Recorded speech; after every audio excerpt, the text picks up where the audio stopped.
Sugiura! Yagamishi! Oh, thank God you're back. Tsukumo, what happened? He's knocked out cold. Damn it. Masked men attacked us. I couldn't fight them. Masked men, you say? Were they any different from what the Liumang wear? I couldn't get a good look. Sugiura, they stuck up on him with a bat and came after me next. They cut me. My pinky. They broke it? Hey, are you okay? I'll call an ambulance. There are these photos and a message I was told to give to you, Yagamishi. They said to tell you, this is your final warning. They've been spying on me? It hurts. Shit. If they want me, then come after me. Talk. I think the Liumang were part of the plan, as bait. They probably only came to lure us away from the office. The worst part is it fucking worked!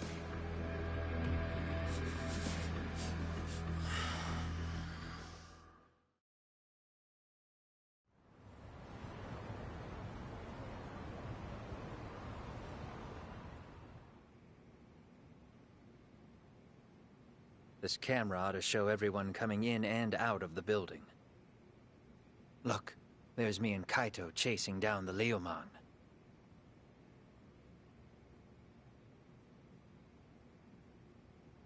But here's the hitch.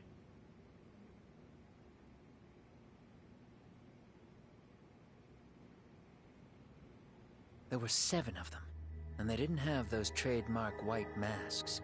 So clearly, they're not Liumang. They must have got the white masks to lure us out, meaning they're the ones calling the shots here. Wouldn't surprise me if they were also Ihara's accomplices to murder. That'd be something. No, it's hard to believe a single murder could involve so many people. Really? Why do you say that? More friends, more loose lips. One slip of the tongue can bring down an entire group. Taking a man's life would require absolute solidarity from every single member. What could be their connection? Could be they're Ihara's buddies in blue. After hearing what happened to his kid, they couldn't help but feel for the guy. If it were me, yeah, I'd sympathize. But not enough to watch a man die. Or do the deed myself. Yeah, who'd throw their life away for that? Unless we're talking about the mob over here.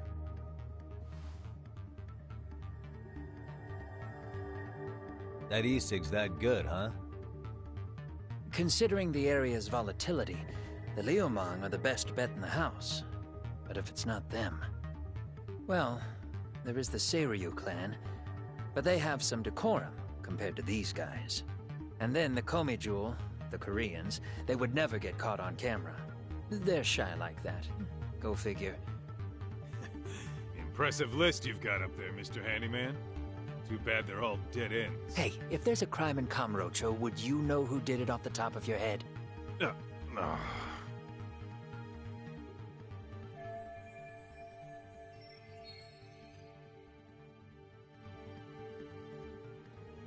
This footage is the lead we've been waiting for. Now we're gonna hunt them down for Tsukumo and Sugiura. You get hit in the head or something? Find them and they'll mess your ass up. Will they? Don't you get it? They were planning to take you out, man. The Liumang letting you off is nothing short of a miracle. Or would you rather risk your neck over nothing? Where we come from, risking our necks the bare minimum. You Ijincho guys must not see much action. Yeah, well, in Ijincho, a handyman's wages don't cover life and limb. I don't recall ever hiring you. Yeah, and if you asked me now, I'd say hell no. This shit's getting way too over my head. And yours.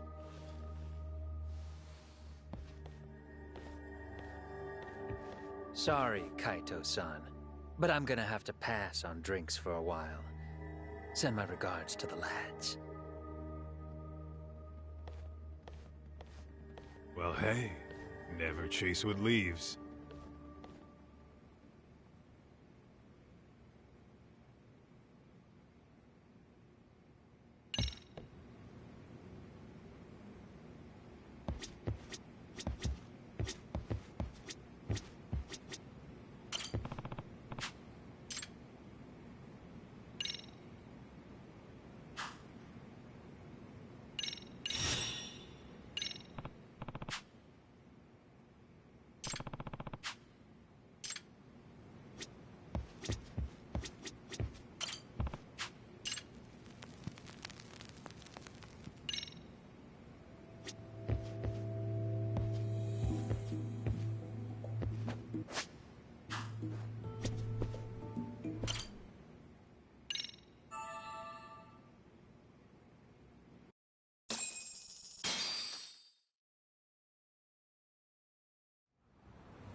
The agony. I was in a cold sweat all of yesterday. At this rate, I'll be forced to type one-handed. If you do the math, my pinky is worth more than an average person's whole hand. We're talking about at least a 30% drop in efficiency. It's been a while since I got it this bad. I might even throw up. So, leaving Kamurocho made you rusty, huh? Really, with that? If I could wish the pain away, I would, man. Hey, if you've got the energy to complain, you'll be just fine. I'm gonna make this up to you guys. I promise. Well, if you want to do that, we'll need to figure out who and where they are. There's a high possibility this group is directly behind Mikoshiba's murder. And of course, that would mean they know Ehara as well. How about swapping more info with the Kanagawa police? Let's save that for when we really need it. We're not the authorities here, so we need to play our cards close to our chest. I think that's a wise decision. Saori-san's on top of getting things set up with Ehara, right? In that case, I'll head back to Kamurocho. Take your time prepping. We can always regroup up there.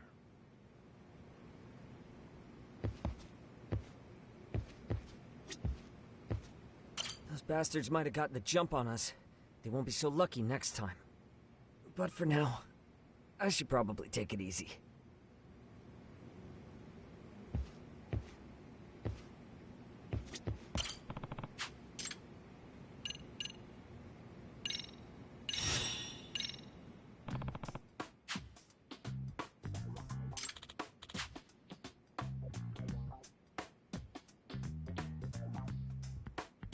Hmm?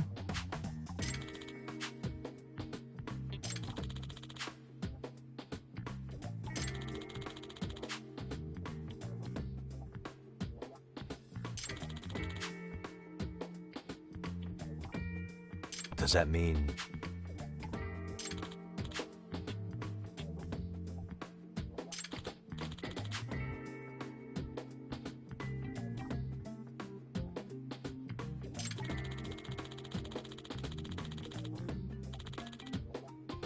Oh.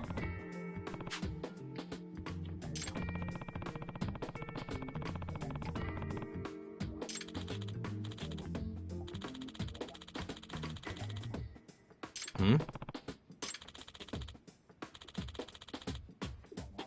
Hmm.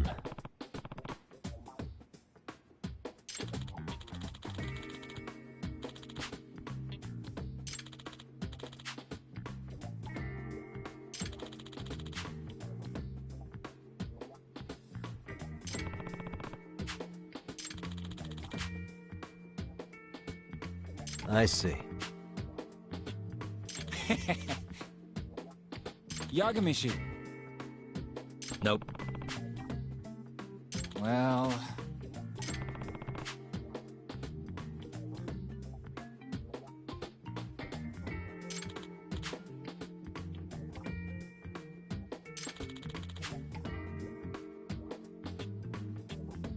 Hmm.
いらっしゃいませ。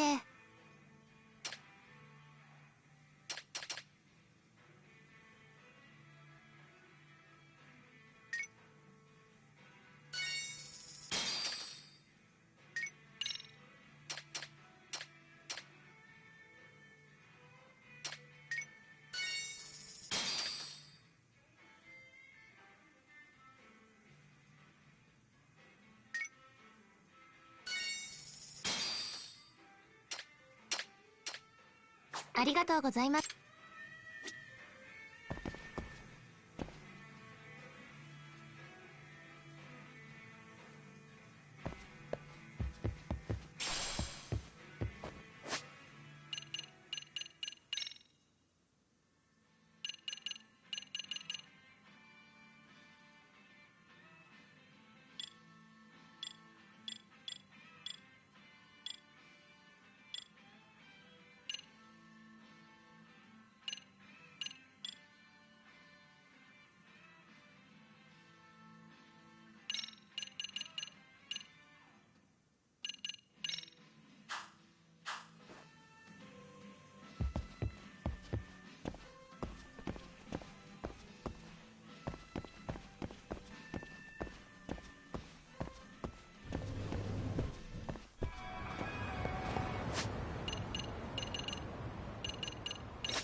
Here we go.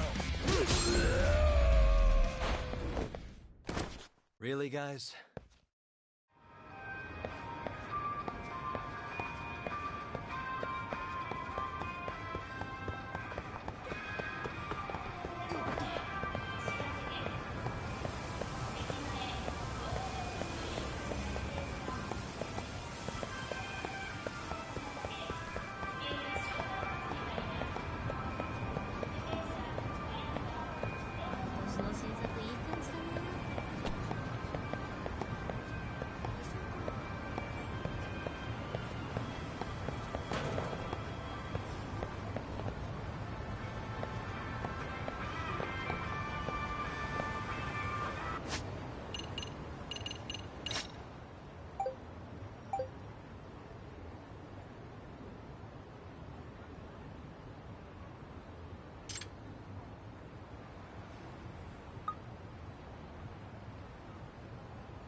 facing the wrong way.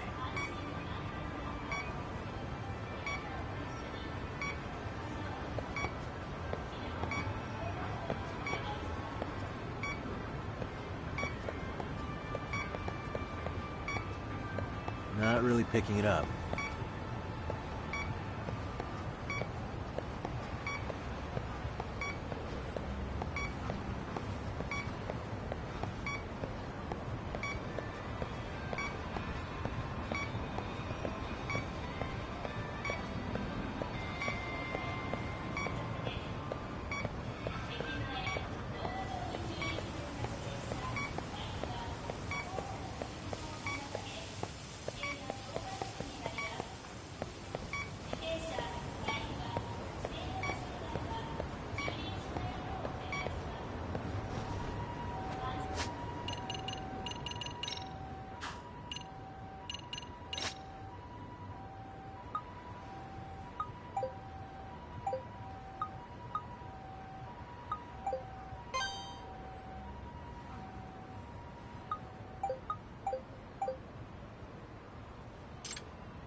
Signal's weak.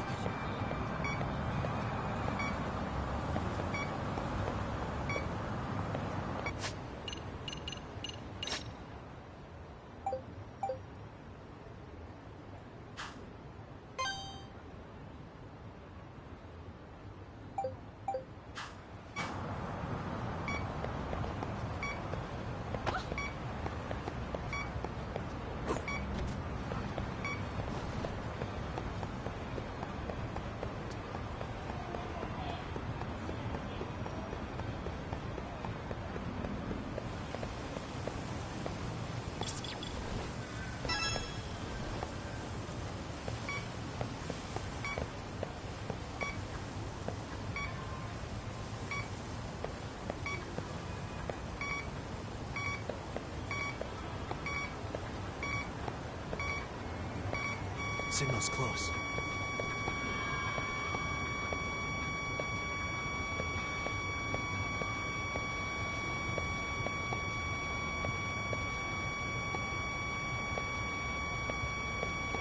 Getting warmer.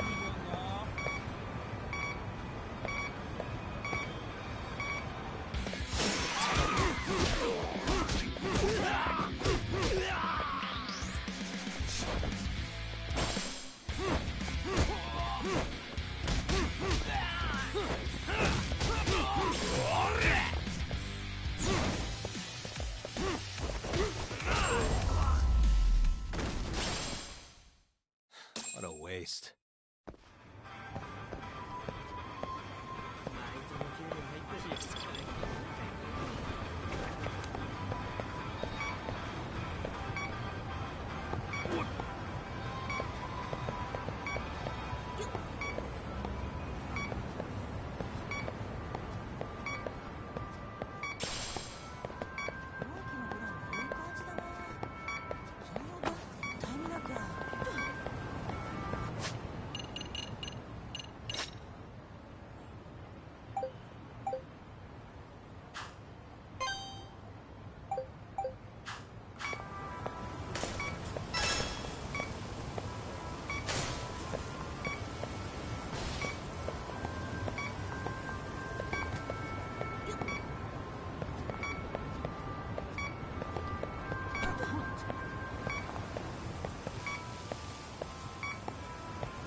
長そんなに怒ってんの？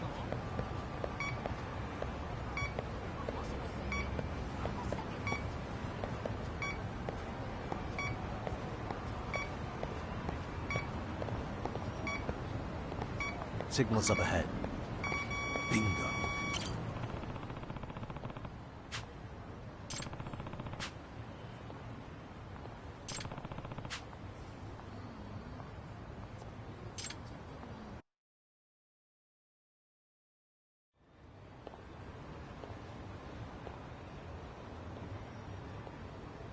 Excuse me.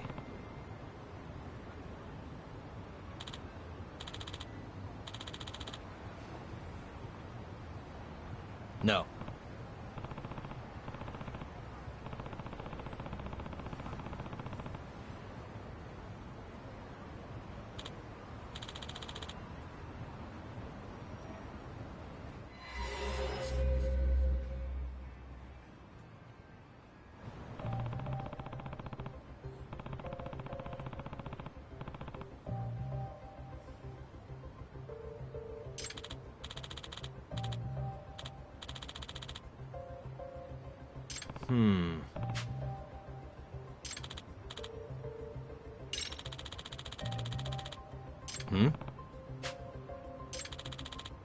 I see.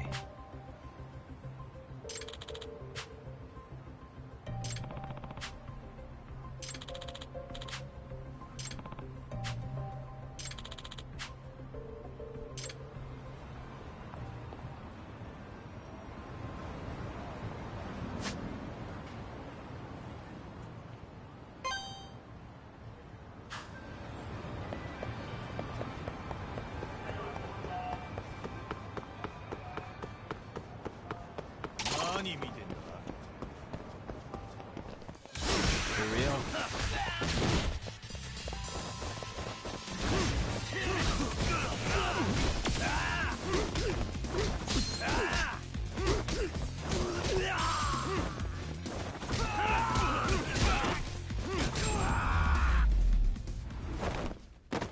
And stay down.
Geogamy.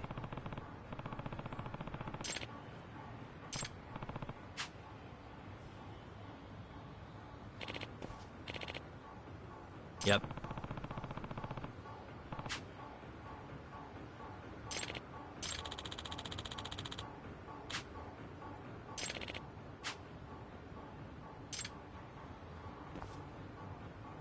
I see.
Should be around here.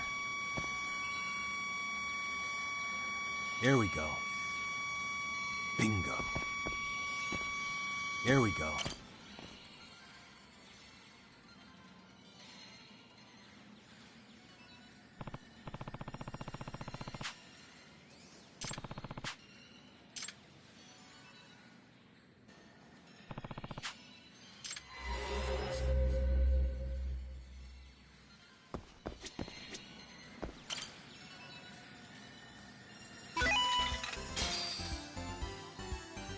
横に移動します。よく次はどこを狙いますか？うまく狙えましたか？自動で動きます。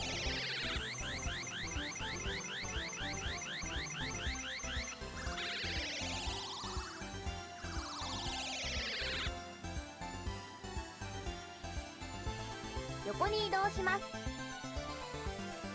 よくどこを狙うかがポイント。うまく狙えましたか？自動で動きます。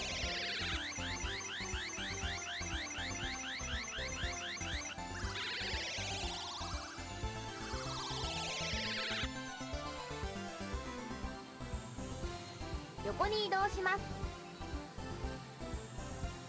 よく狙ってください。次はどこを狙いますか？うまく狙えましたか？自動で動きます。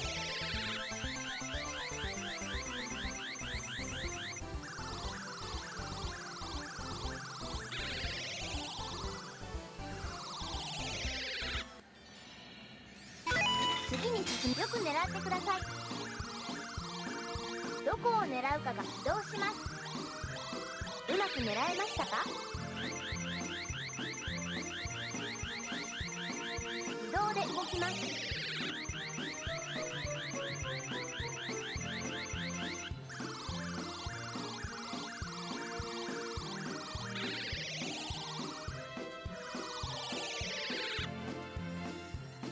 よく狙ってください。どこを狙うかが移動します。うまく狙えましたか？自動で動きます。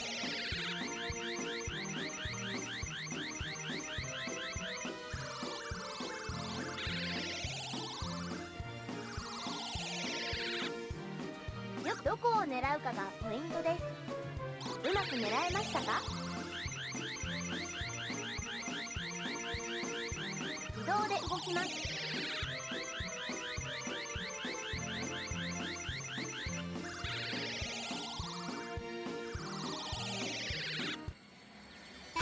次によく狙ってください。どこを狙うか移動します。うまく狙えましたか？自動で動きます。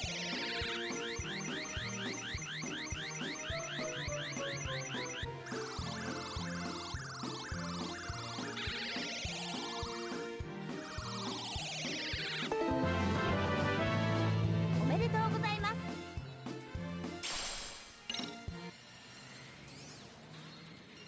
繰り返しプレイすることで上達します。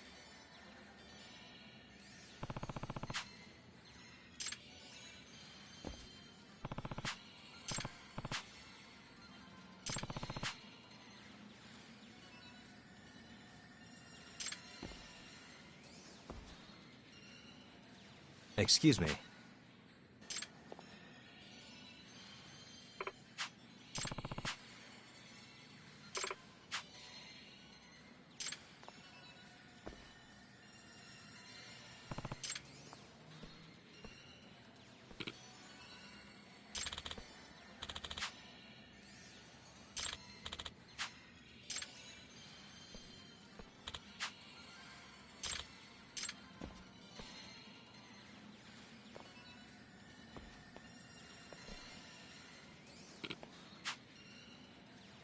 Hmm?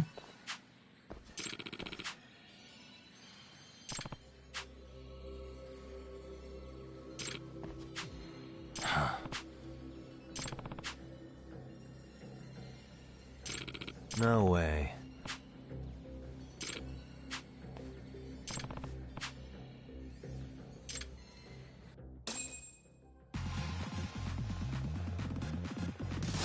You wish you hadn't. Let's go.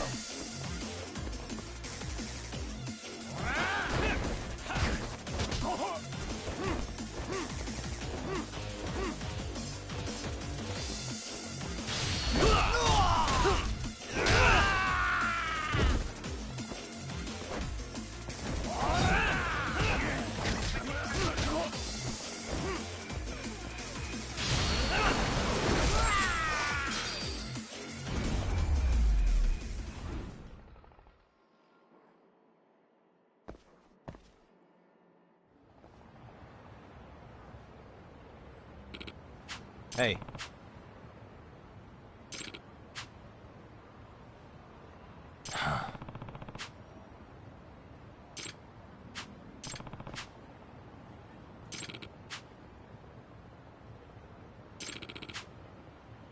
I see.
Really, guys?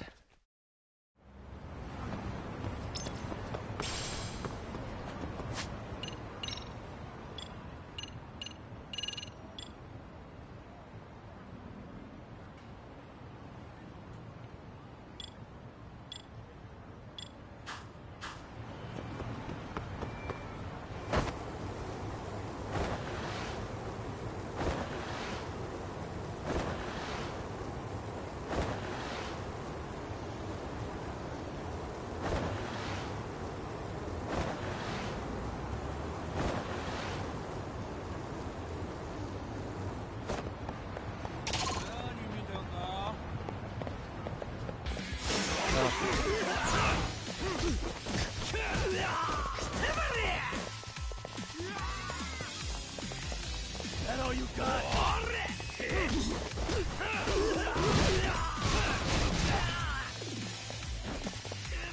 Come on, bring it!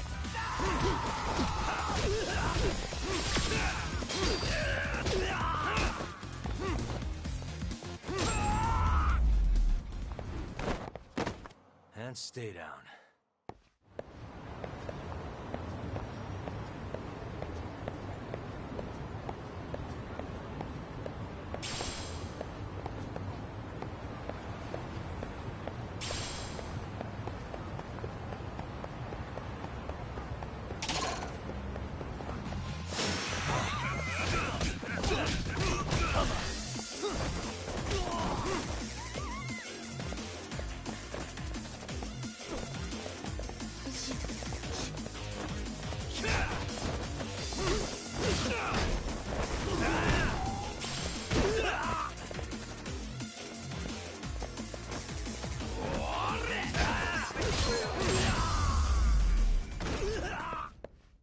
Really, guys?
What a waste.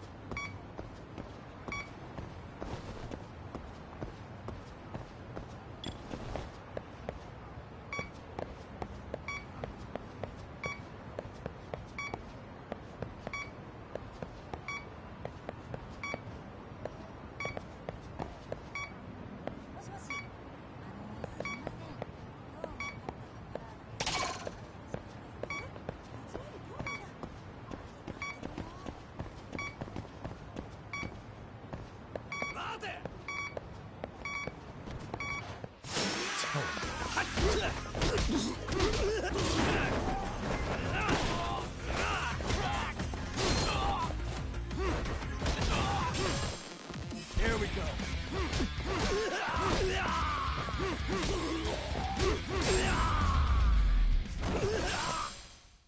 And stay down.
Bingo.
Let's go.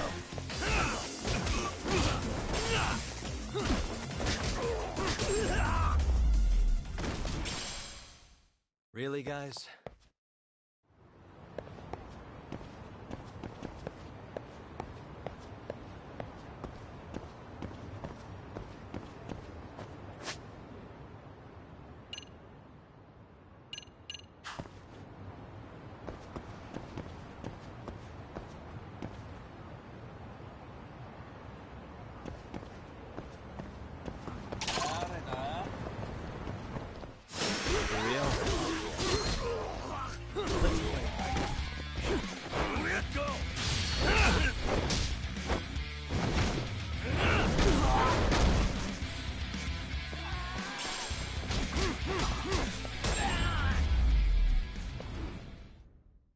And stay down.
Excuse me.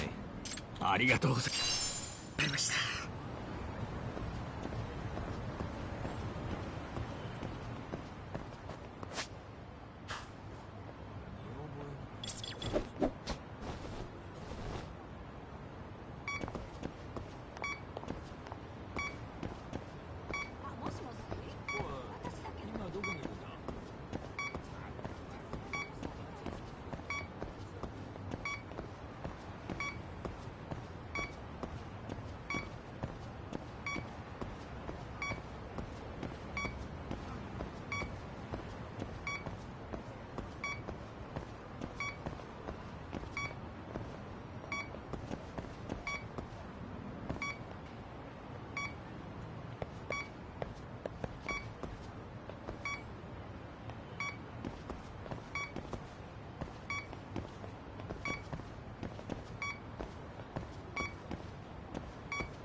What's up, Kaito-san? Something wrong? Call me crazy, but doesn't the city seem noisier to you? What the hell? Are Kaito's senses tingling or something? Maybe they are. Well, no point trying to explain shit that doesn't make sense. Anyway, I need to go talk to Saori-san before the interview.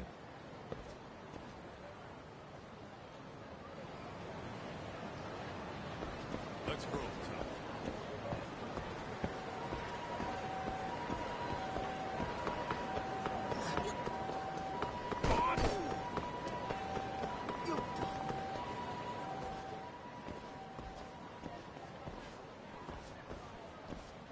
Hold on a minute, Todd. What? I'm noticing a lot more punks scurrying around than normal. Something's up. Really? Huh. Maybe so.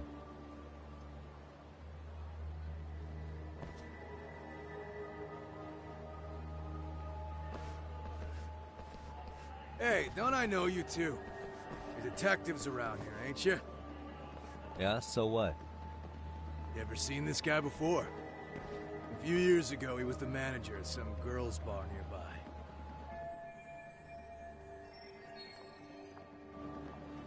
You really need all these meatheads just to find one dude?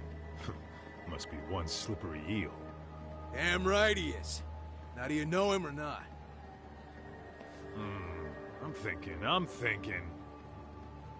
Out of curiosity, what's a guy doing running a girls' bar? I don't think he actually ran the floor or anything. All I care about is him up and vanishing out of nowhere. So he's a missing person? Since when? 5 years ago. I mean, disappearing from Kamurocho isn't that uncommon. 5 years? What do you really expect to find? Your guy have a name? And who gave the order to find him? Trying to be cute? We're the ones asking the questions here. Don't fuck with us. Who's fucking with who, asshole? You want to ask questions? You're gonna have to ask nice. Nice or not, information has a price. It's our bread and butter, so we don't give handouts. How about I butter your brains on the sidewalk? Straight to throwing punches, huh? Even the Yakuza treated people better than that. Fuck off!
Let's go. You need to listen.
Hey, what's up? That all you guys got? Kamurocho used to be tough. Look at these punks.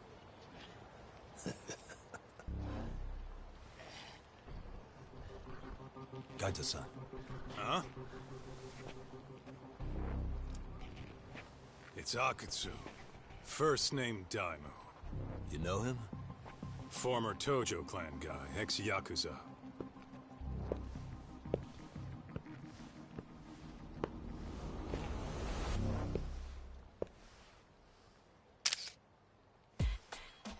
Ex-Yakuza? Well, if you say so. Yagami Detective Agency. Maybe I ought to just hire you guys for this. We're looking for a guy. You heard, didn't you?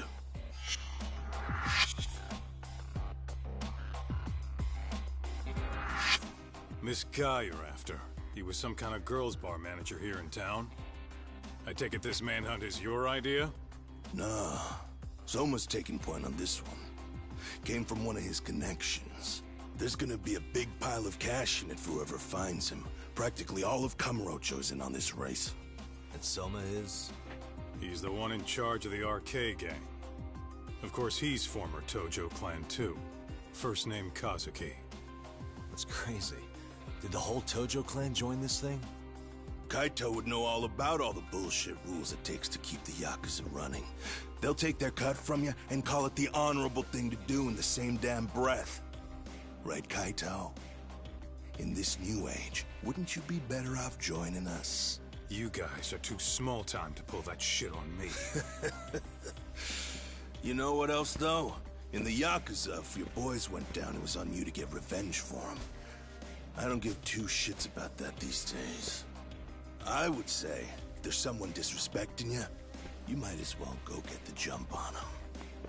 I would walk right up and stick them in the gut. You wouldn't even see it coming, detective. Yeah? So don't go disrespecting me. There won't be a warning next time. Okay. Akutsu, you said? Did he get very far in the Tojo clan? Nah. He may have had the potential, but he never got to make anything of it. The whole thing came crashing down before he got his time in the sun. Soma's the same way, actually. They both tried to climb up the Yakuza ranks, but then the families disbanded. And by the time that happened, all the pawns were cleared off the board. So, now they're ex-Yakuza in the wind. And along comes this gang without all the rules and systems they were dealing with. You end up with RK, a network of thugs. RK? What does the acronym stand for? Who the hell knows? After the Yakuza, I guess they wanted to sound more Western. If they think they can replace the Tojo clan, those are pretty big shoes to fill. Yeah, but I wouldn't say they've been discriminating. Civilian punks who want quick cash are easy recruits. RK's happy to scoop them up. Next thing you know, you've got an asshole army. That's unfortunate, but speaking of the Tojo clan, have you talked to Higashi lately? Yeah. As far as ex-Tojo clan guys go, he's one of the good ones. The family left him in charge of that arcade, and now that they're gone, he's basically the owner. I heard he even gave some of the younger family guys jobs. If you get a chance, you ought to show up there every once in a while. Nah, Higashi. I am the last person in the world that guy wants to see.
Let's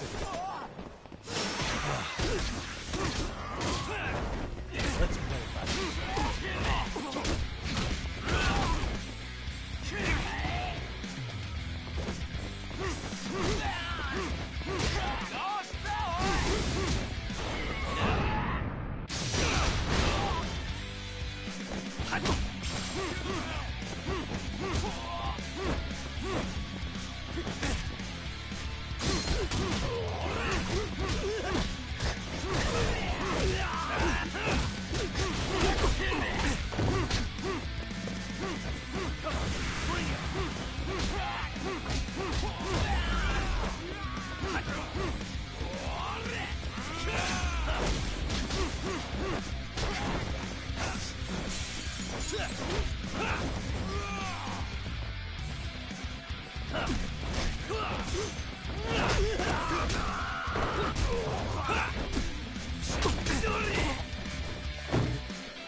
Really, guys?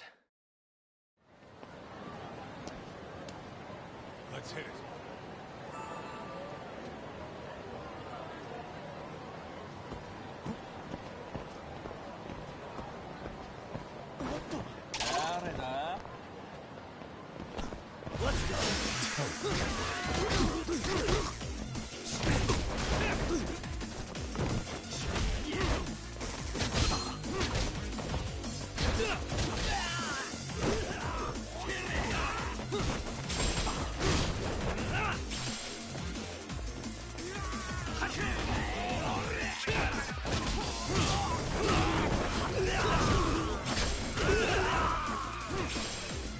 Here we go.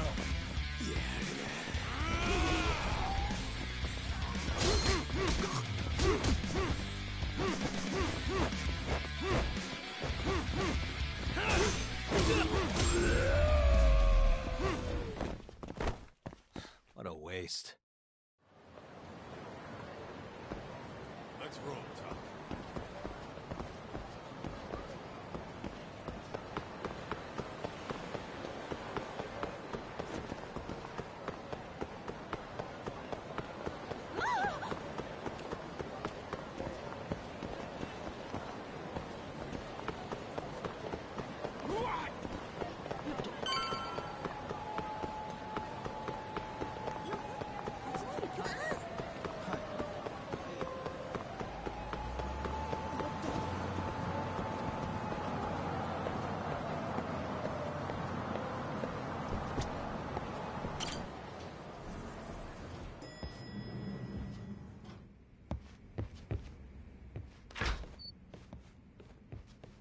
Oh, sorry-san. Yagami-san made it. Sorry for the wait. I ran into some typical nonsense. We good to go? I've been good to go for a while. Ehara's waiting, and so are the answers. First thing we'll want to try to get is how involved he was in Mikoshiba's murder. From the way it's been so far, I doubt he'll be eager to tell you. If he won't open up, we'll have to play the trump card. Yagami-san. Ehara won't know what hit him. I don't mind being the ace in the hole. Are you and your ego ready then, Yagami-san? Well, this ain't my department. Fill me in back at the office, okay? I might even tidy the place up a bit if you're lucky. Lots of open bottles to polish off. Oh, we're going?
I thought you'd lost already. So, what more can my lawyers want from me here? Well, normally I would say the same. However, a corpse turned up as you said it would. It turns out you have a penchant for prophecy, Ihara-san. Prophecy, huh? Kinda dramatic.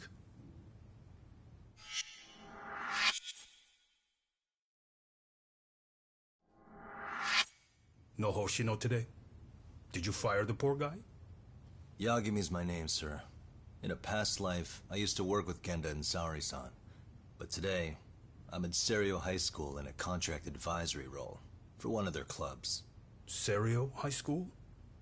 It's the same school Toshiro-kun went to 4 years ago. You'd know it. I happened to be out there working a separate case. But that was when Shirosake-sensei called, and so that's why I'm here. Well, well. Okay. Why are you here then? That'd be obvious at this point, I'd think. As you know, Mikoshiba turned up as you said. His body was found in a warehouse. The question is, why did you know that well enough to proclaim it in court? You might say it was a miracle. I wished hard enough for it to come true, and suddenly it did. Care to tell us why you'd wish for a miracle like that? Do you really need me to explain why? Mikoshiba. You blame him for Toshiro-kun's death, don't you? I do.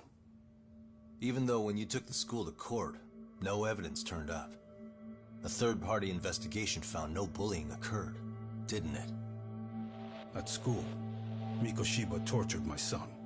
He would beat him up, and then he'd demand all his money. That damn kid was a star student with high grades. My son's own class wouldn't stand up to him. To avoid being beaten, Toshiro used to. He'd steal money from me or his mother to make sure he could pay Mikoshiba off. Ihara-san, you seem to know a lot about what happened to your son. Do you have any proof? Would I have lost if I did? That school can rot in hell for all I care. Speaking of, you know what I'm convicted for. It was being a pervert. I admit to everything. I groped a businesswoman's ass in plain sight on a full train. There's no way I'm fighting for an appeal. So as for my defense, I'm in no need of lawyers anymore. Ihara-san, just a second. Why would I give you that? Yagami-san? Hiro Mikoshiba died in a lot of pain.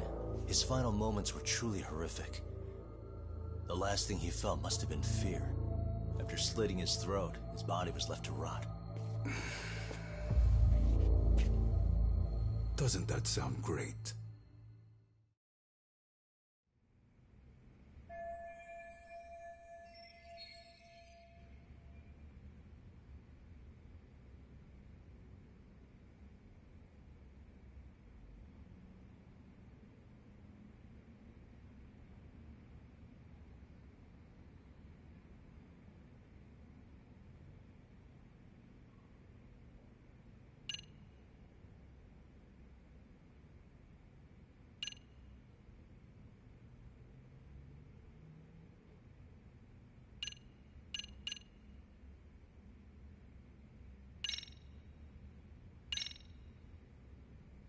Take a look at this.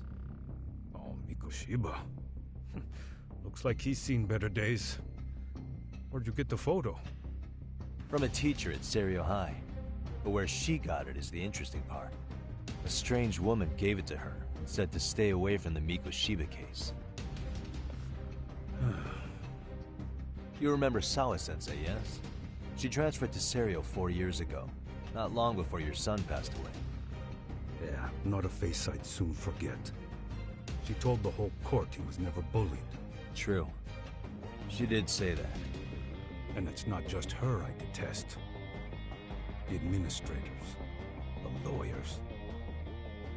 Felt like choking the life right out of them. But if anyone needed to pay, it was Mikoshiba. He got what he deserved. It's nothing short of insane that they were just gonna let him get a teaching credential. It all comes back to a flawed and broken system of laws that has no business calling itself justice. And it was you, wasn't it? You orchestrated every aspect of how Mikoshiba would die. You didn't act alone. Who were the people behind it? How'd you convince them to kill a man? That's a good one. You, my friend, are way off.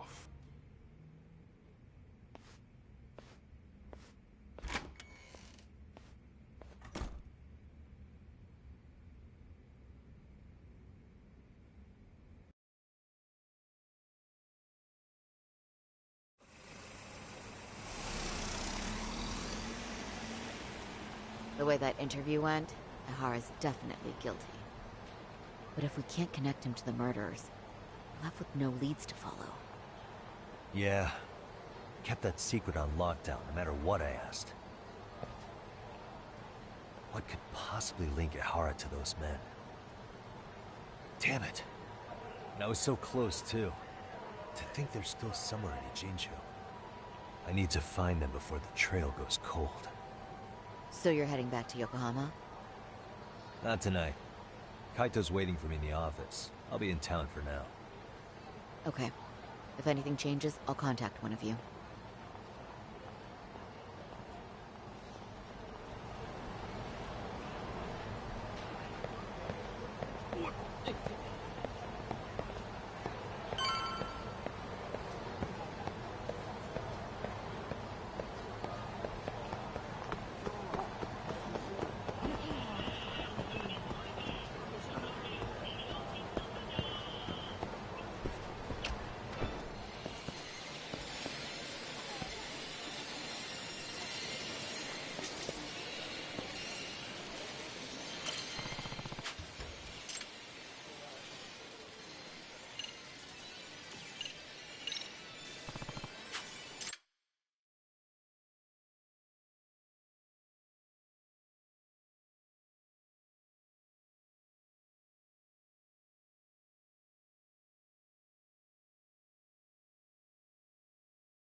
Fighting Vipers.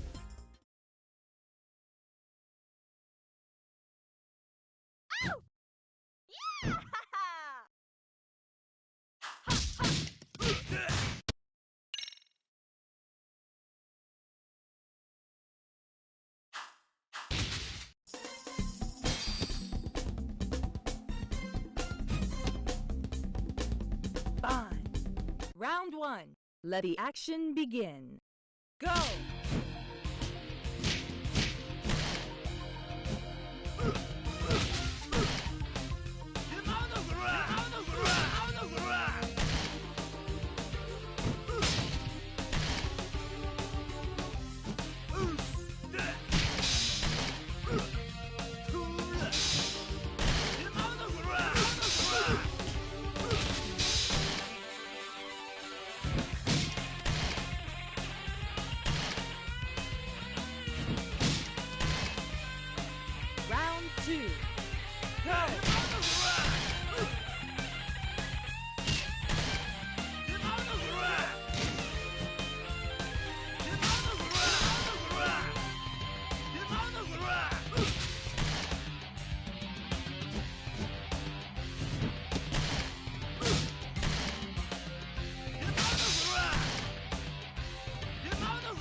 loses. Round 1. Let the action begin.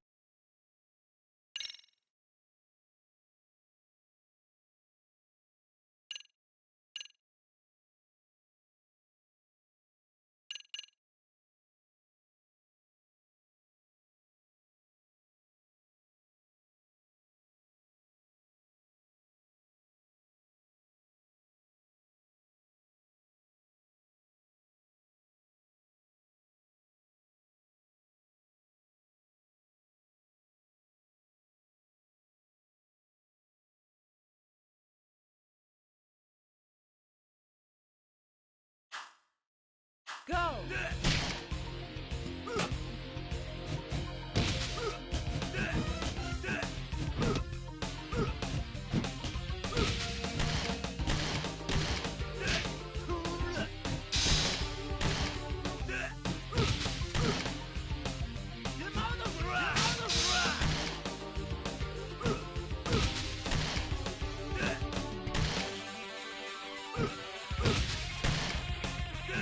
Round 2.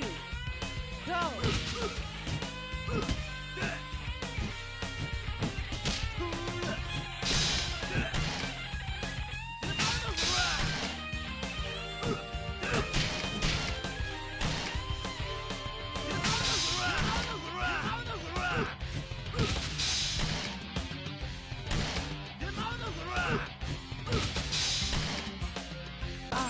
Win!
Kaito-san, I'm back.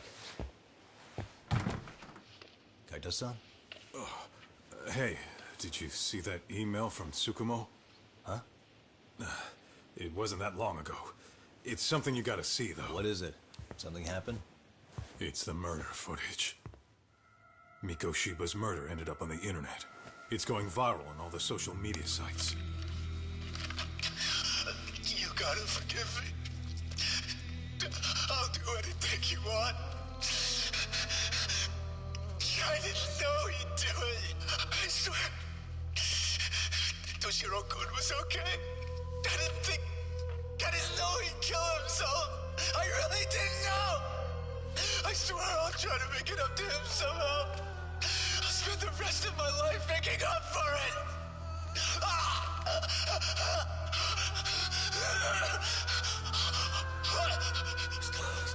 Stop it. What the hell? Stop it, stop it,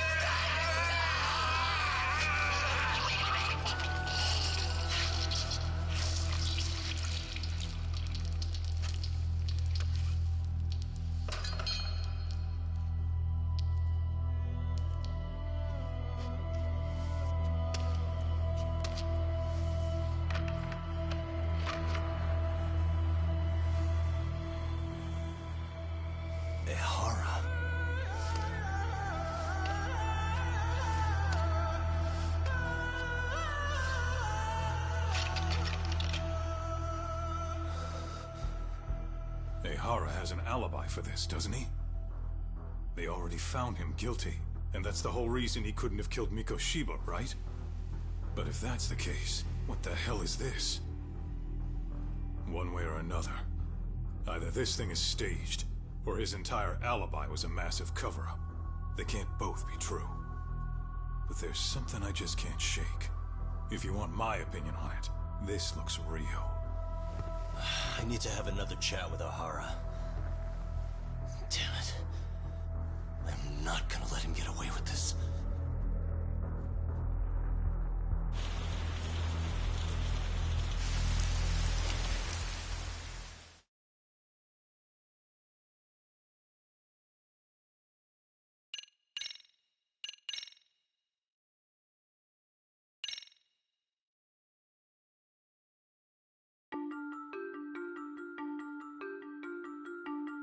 A train groping and a murder seem to occur simultaneously.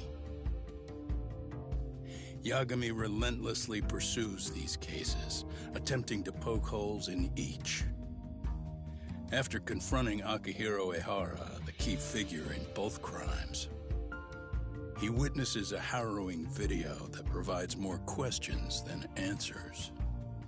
In it, a bound man pleads for his life, but his attacker, bound by vengeance, snuffs it out.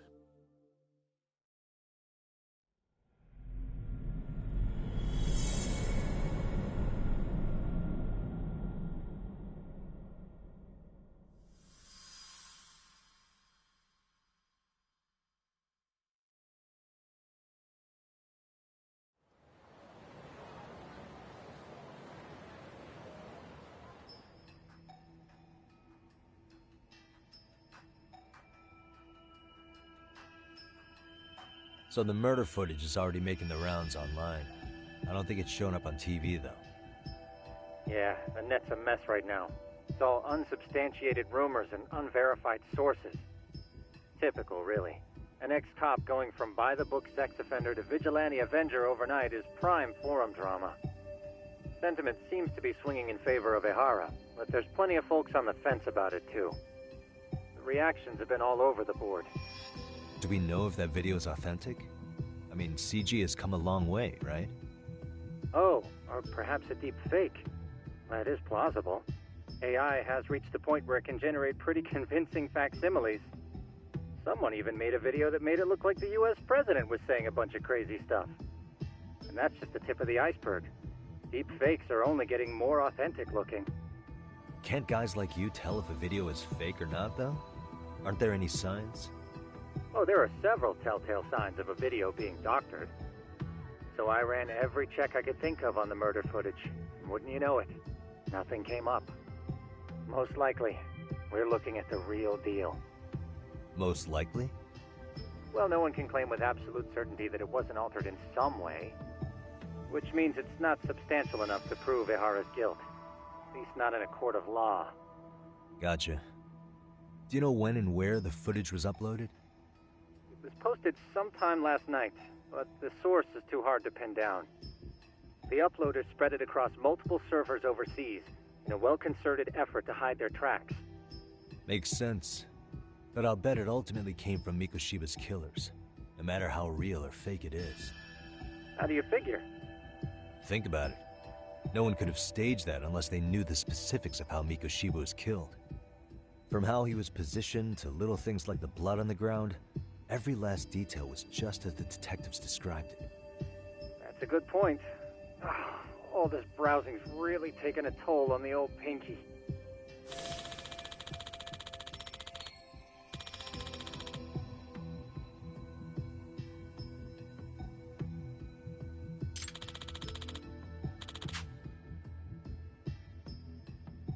Looks like another visit to Ehara might clear things up. You should ask Shirosaki-sensei about it. Yeah, that was my thought too.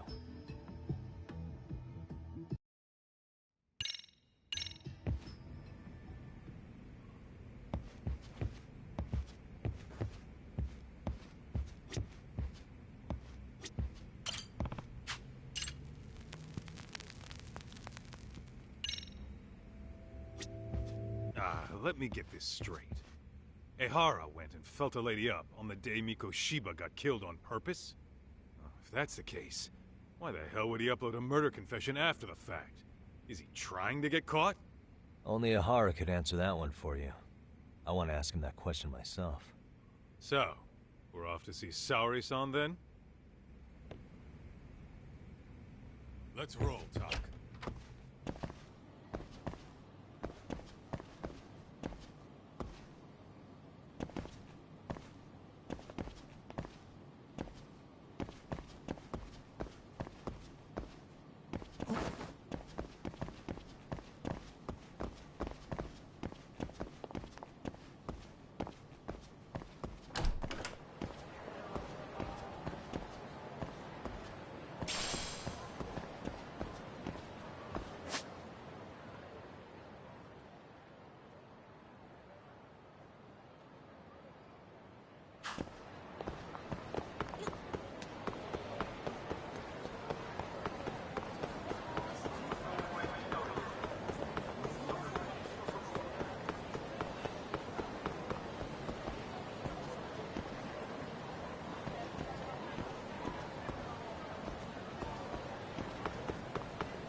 Come on.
And stay down. Let's hit it.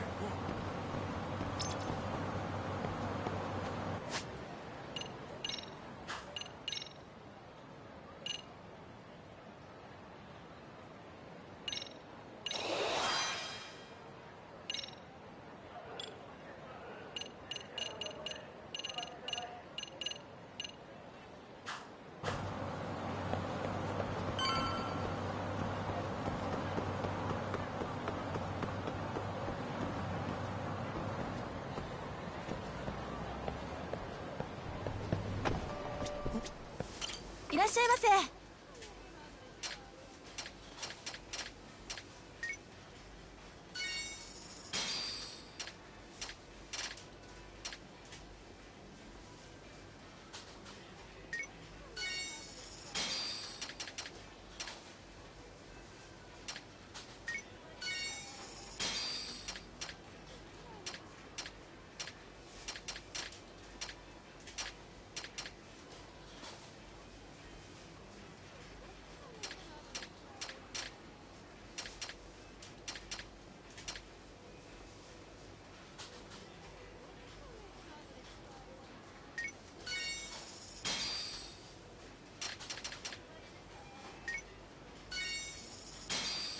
ありがとうございました。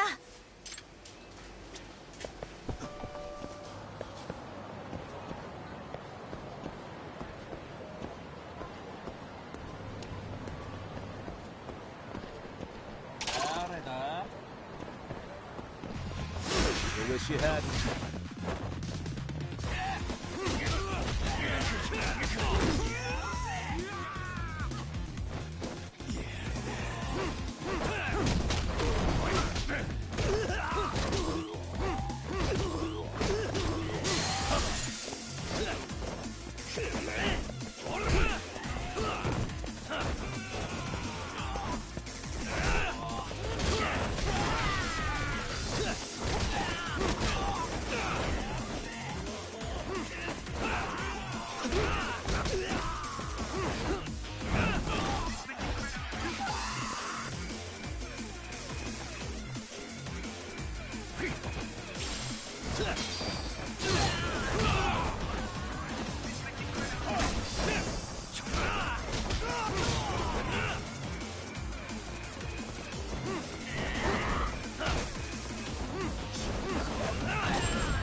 Really, guys?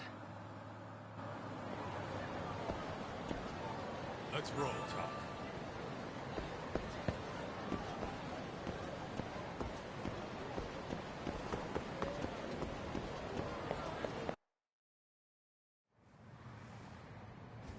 Hold the door, please!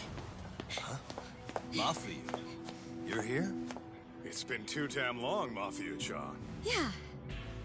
By any chance, Yagami-kun, are you working on a case for Saori? A video got leaked. It depicted a man committing a murder.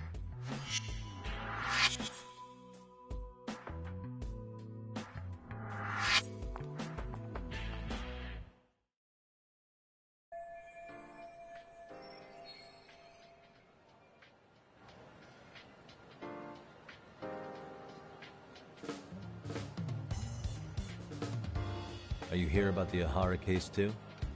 Of course. The prosecutor's office is in total chaos right now, especially the higher-ups. I'll bet. After all, they're the ones who pushed for Ahara's battery conviction. If that video is real, that would mean Ahara got them to hand him a slap on the wrist instead of a murder conviction. Yes. And it's not like the prosecution can say, "Sorry, Your Honor, we'd like a do-over," after the fact. To make matters worse, everything leading up to the trial was broadcast all over the news. Changing our tune now would undermine public trust. That's for sure. So, for the time being, our department is trying to predict how the defense will approach the situation. Hence why they sent me here to check in on my good friend Saori. Totally no strings attached. Well, that clears up a lot.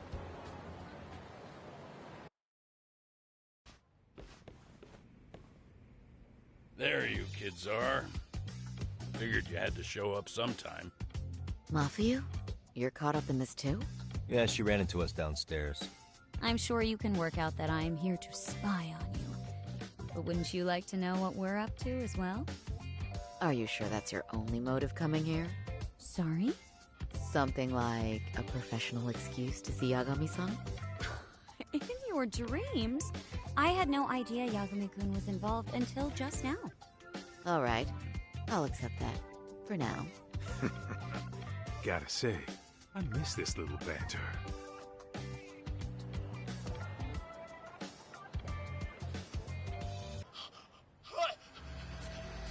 Stop it! Stop it! Stop it! Stop it!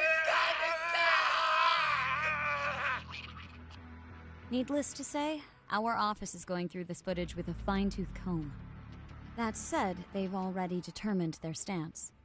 They've deemed it an unreliable source and therefore useless as evidence.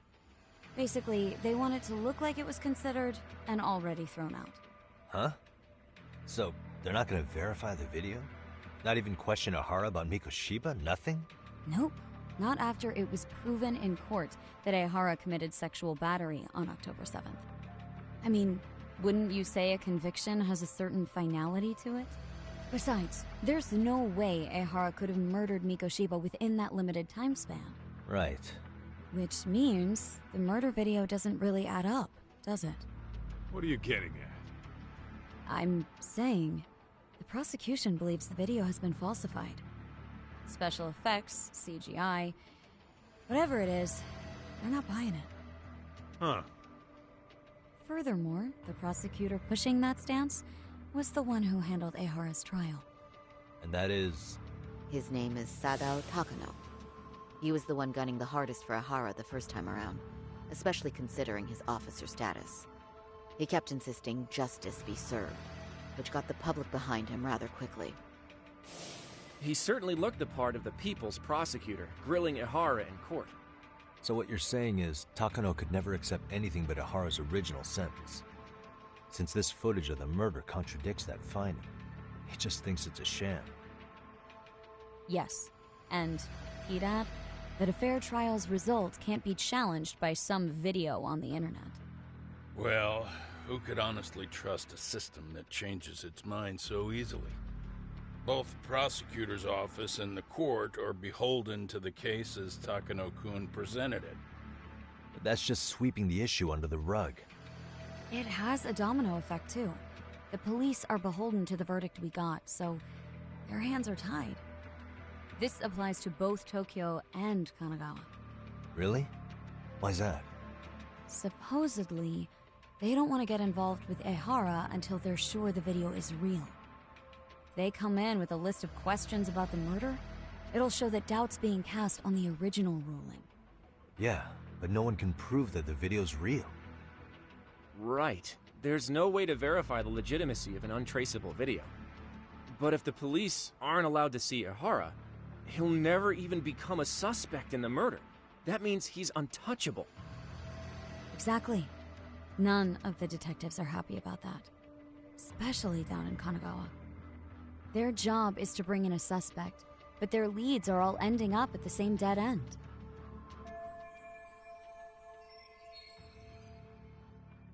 Until recently, people were lining up to bring Ehara to justice.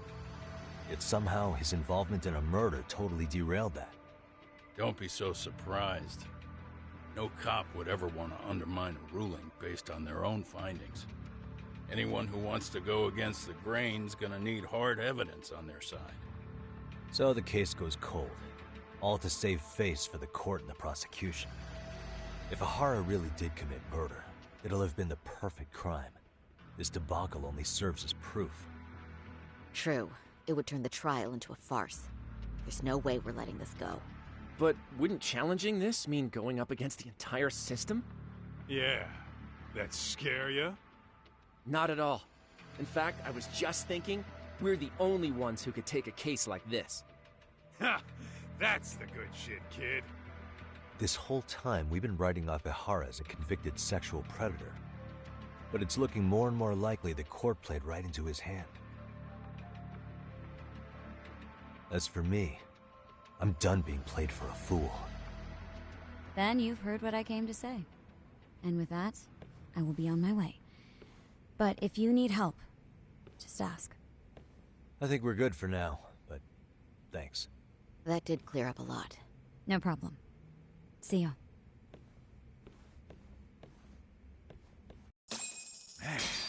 Was Mafuyu-chan cuter than ever, or what? Think maybe it's time to light that flame again, huh? How many times do I have to tell you, it's not like that?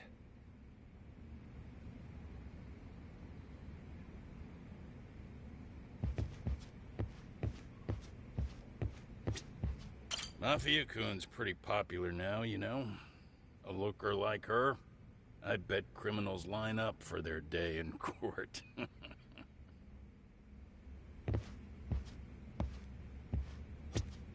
Yagami-san, we should go see Ehara as soon as possible. I wonder what he'll have to say about the video.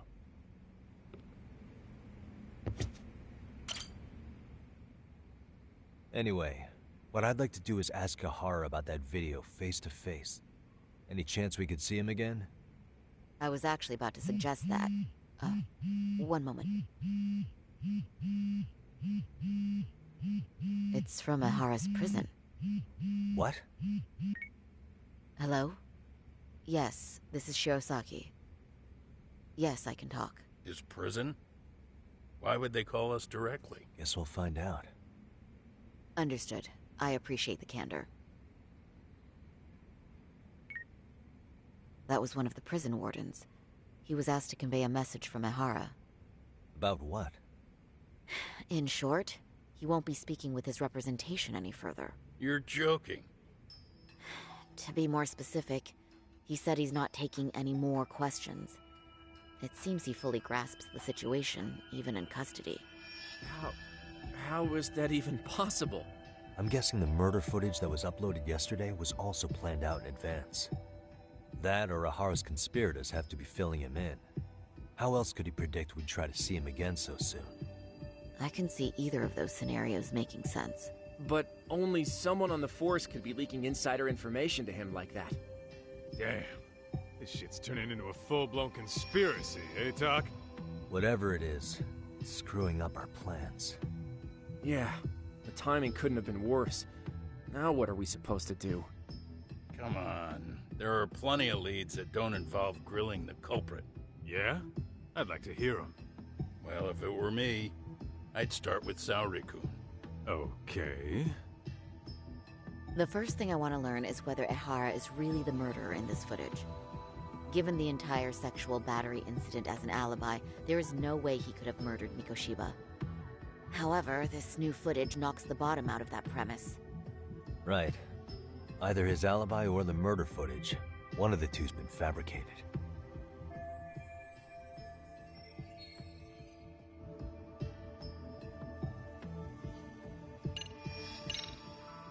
I think we should revisit the harassment case. When the sentence came down in court, no one expected it to end up as a murder alibi. Plus, everyone suspected Ehara was working alone. He may have not been. All this makes a huge difference. No one would suspect a train groping to involve accomplices or alibis. The search for evidence wouldn't be as intense as for a murder. But the entire incident was caught on camera, top to bottom. There's more than enough physical evidence, too. Then we'll need to verify each and every aspect of the case. Okay, what first? Should we investigate the crime scene again?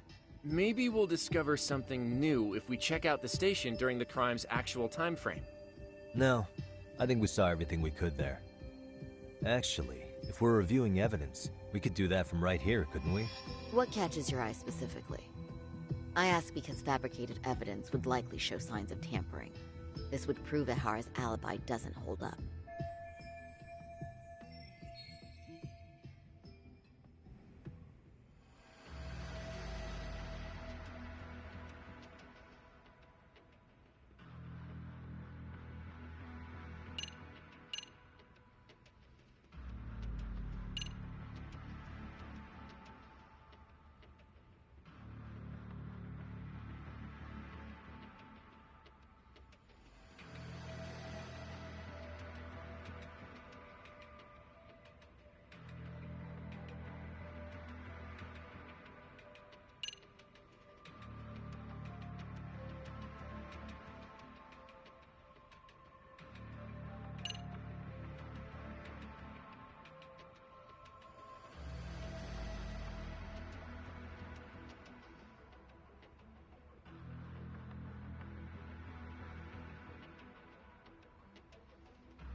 This part's still getting to me. The security cameras inside the train caught the act on tape. So Ehara was caught red-handed? Quite. Once he was detained, police detected fibers of the victim's underwear on his hand. That makes for the most conclusive evidence in a battery case. And there's no way he just bumped into her or something, right? The victim wore a knee-length skirt, so the assailant had to expend considerable effort to reach her undergarments. That's not bumping into someone, Yagami-san. The victim reported feeling physical contact right as the train began moving. She said she spent her 6-minute ride to Shinjuku in shock and revulsion. Could you describe the victim for me? She's an office worker, married to an industrial designer. Also has a 6-year-old son. Full name, Yui Mamiya, 30 years old. A wife and mother. Perhaps if we talk to Mamiya-san directly, she could give us more insight than that video. She may even recall something none of us know, upon learning Ehara's alibi might have been fabricated. That's a good plan. We'll finally have a fresh source of info. In that case, give me a moment so I can get a meeting set up. We should have her address and other information somewhere on file. Bear in mind, Mamiya-san was the victim here. As the assailant's defense, I doubt we'll get a warm welcome. That's pretty standard for us, I'd say. Nobody rolls out the red carpet for a detective, right? Yeah. Say, Kaito-san, it looks like we've got some free time, so let's say we grab some food. Now that you mention it, I am getting hungry.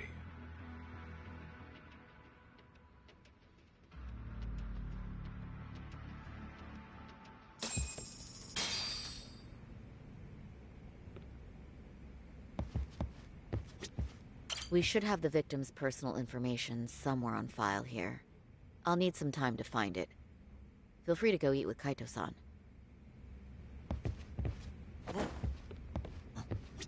I brought my own food. Unless I'm working at the courthouse, I always bring a bento. Thanks to Mom. Say, Yagami, you sure you don't want to take up your old post again? I've got nothing against detectives, but the energy here is so different when you're around.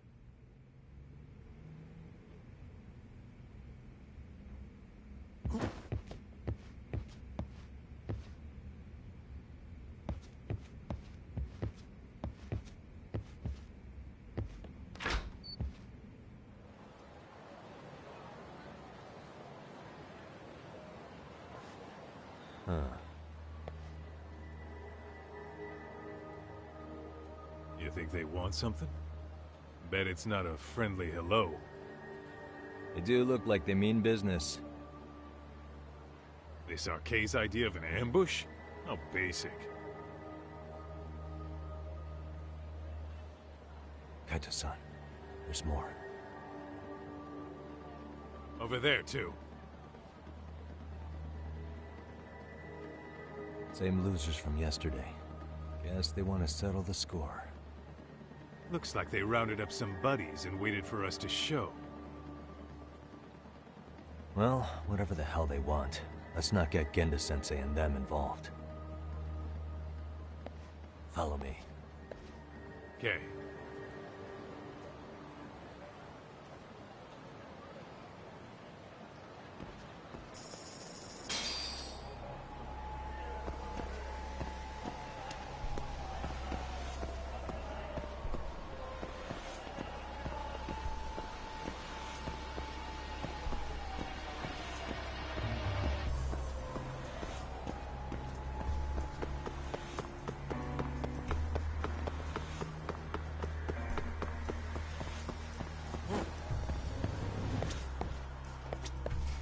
いらっしゃいませ。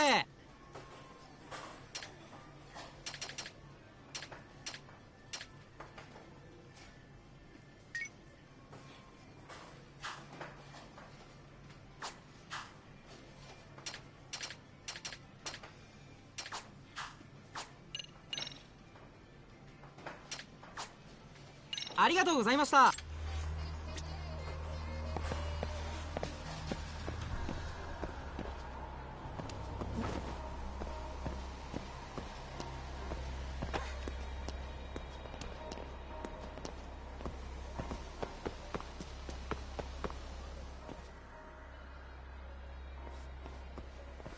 All right, I'm getting fed up with this shit. Why haven't they made a move yet? It's like they're waiting for something. Whatever it is, they're taking their sweet-ass time. Hey! Quit dicking around and come get some! What the hell? They're just gonna keep stalking us? Nope. Thanks for waiting, assholes! Shit! Let me guess. You're RK too? Bastard went straight for our heads. Are you nuts, guy? Shut your mouth! Come on.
Not out of the woods just yet.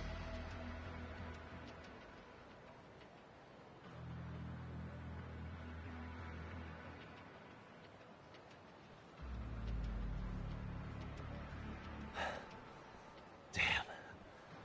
You really went all out on the backup. Is the whole town arcane now or something?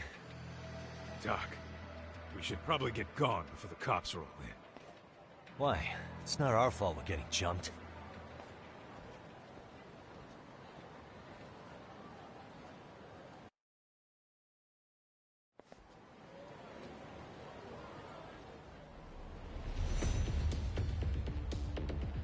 Guess their plan was to come at us in waves.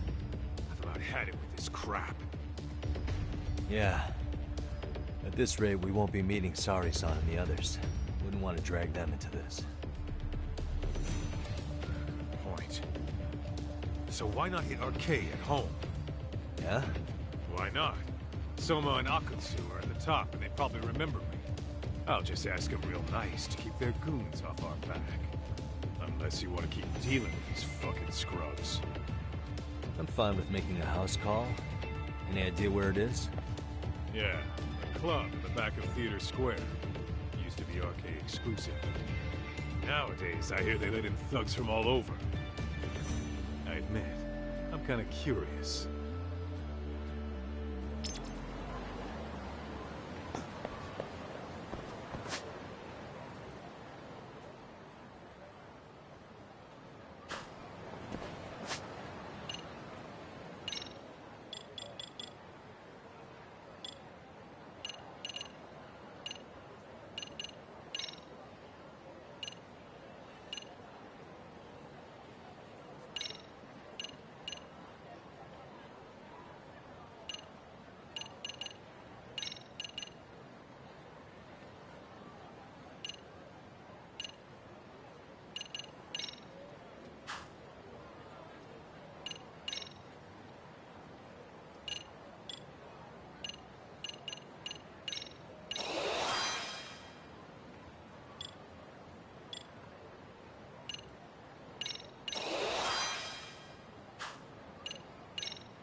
Let's hit it.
Stay down. What is it?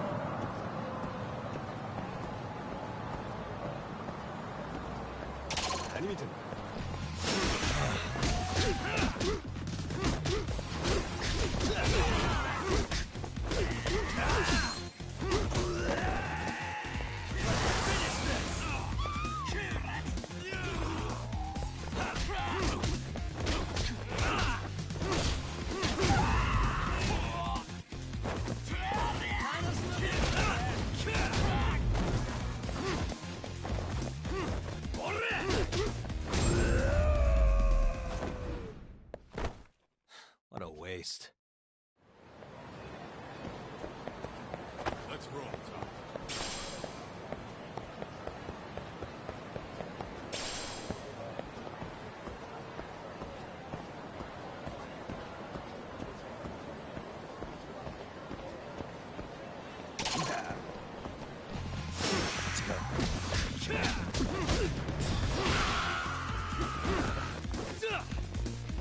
Let's go.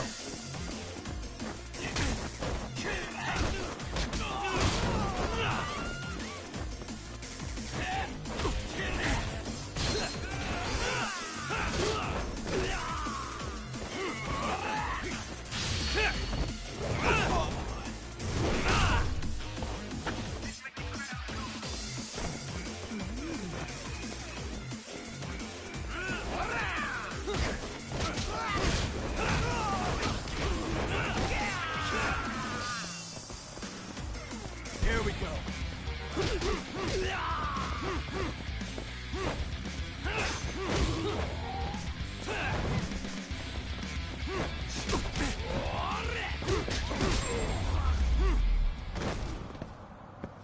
And stay down.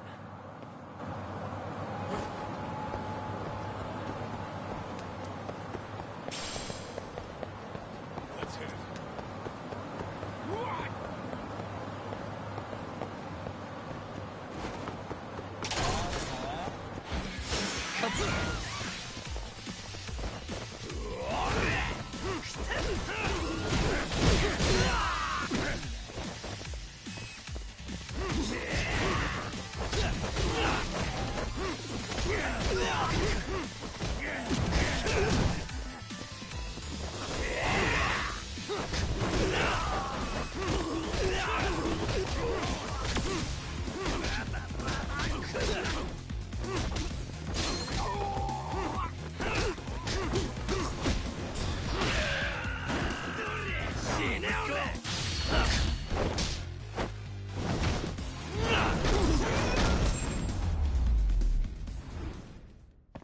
Really, guys?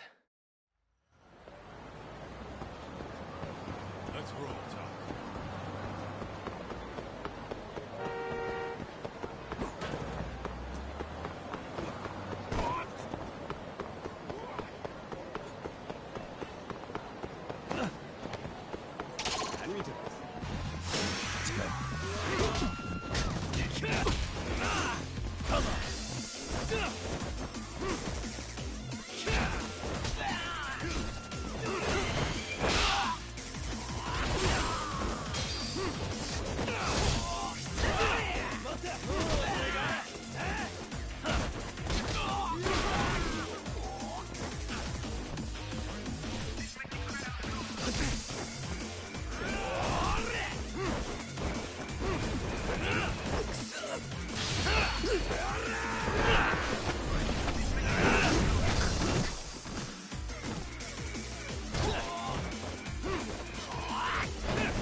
And stay down. Let's hit it.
This is it, Talk. Get ready to meet some shady people. Yeah, shady is definitely the operative word here. Can't imagine this place gets a lot of foot traffic. Who knew an entrance to the underground was right here in broad daylight? Alright, let's get in there and be done with this.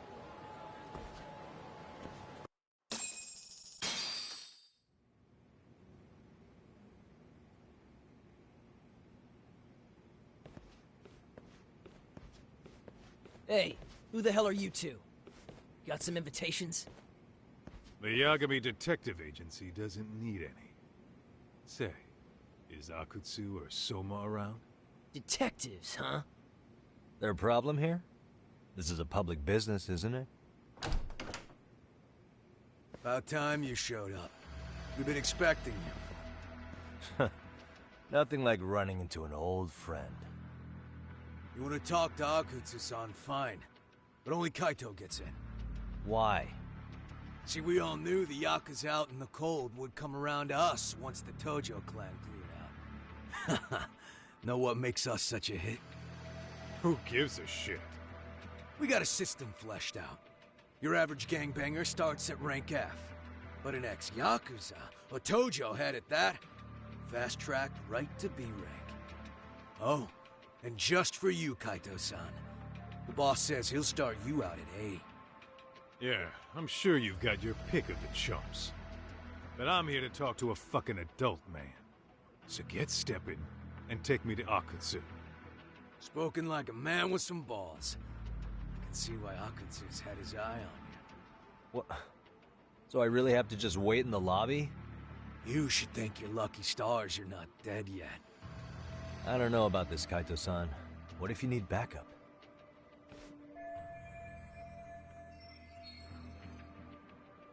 Relax, Talk.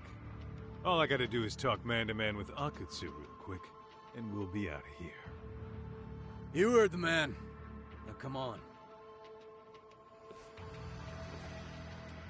Well, if it's gonna be that quick, I'll just wait right here. Do whatever you want.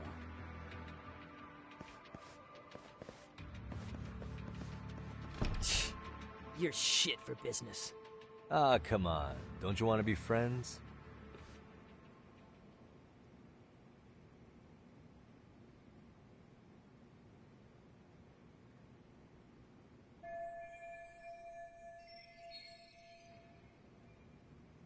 Hey, think I could use your restroom?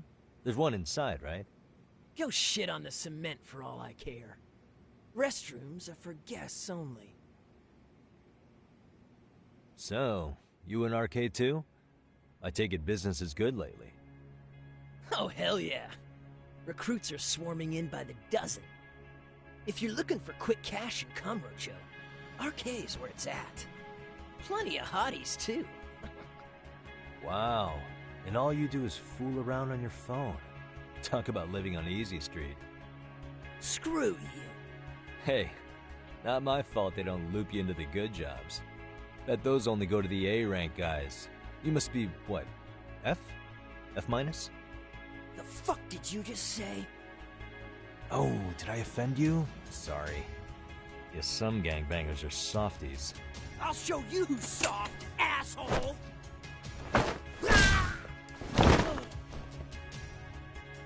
Sorry. Getting split up from my buddy does make me kind of an asshole.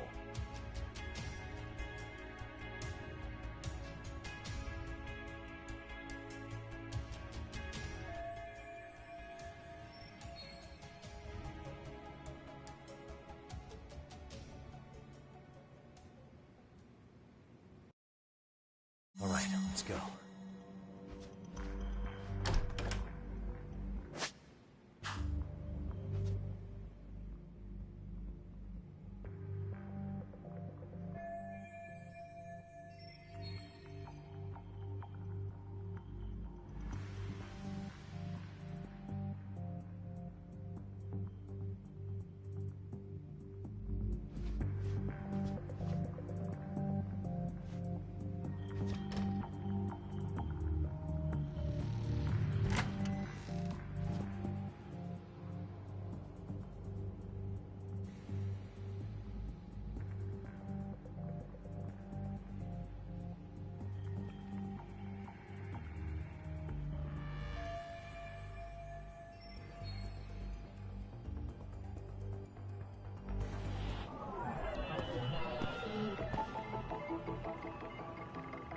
Hey.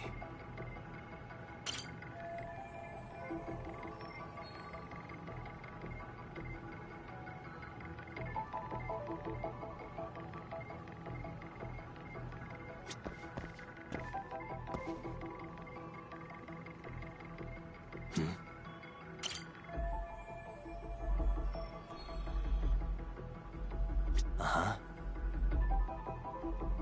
Hey.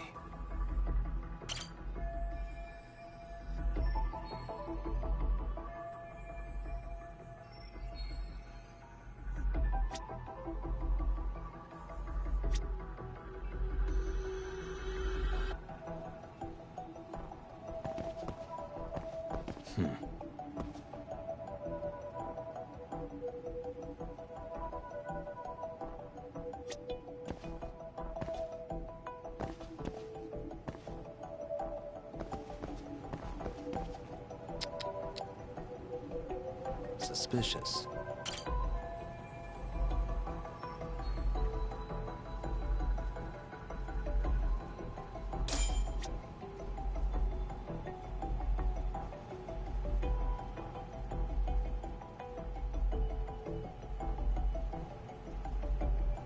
Uh-huh.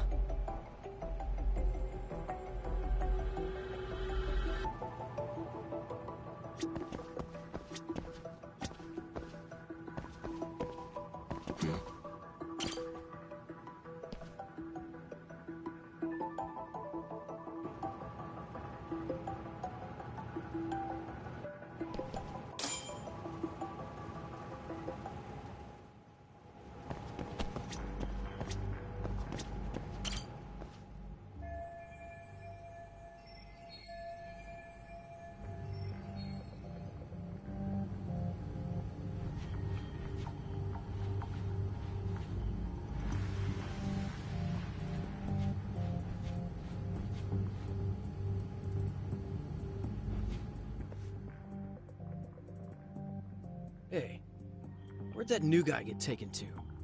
I heard Akutsu-san wanted to see him. For real? Was he taken to the VIP room then? Sounds like it.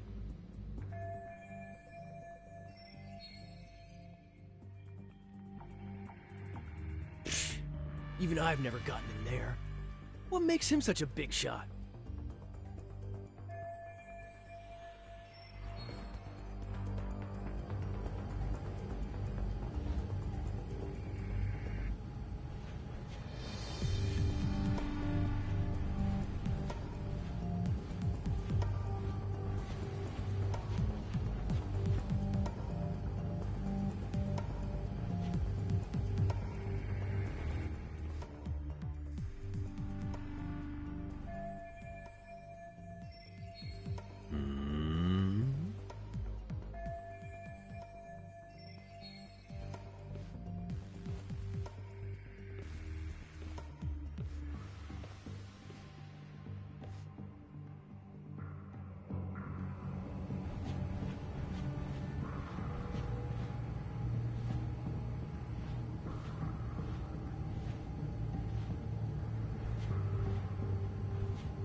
Sorry, man.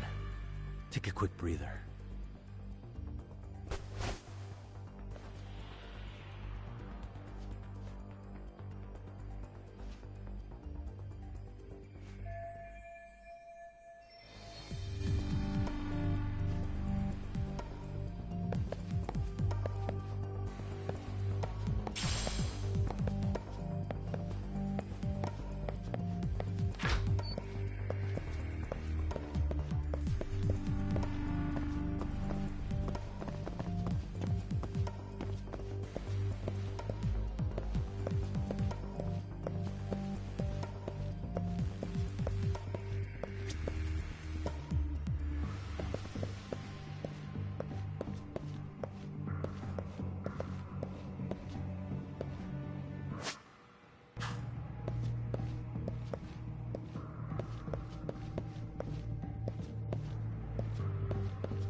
Hey, you there!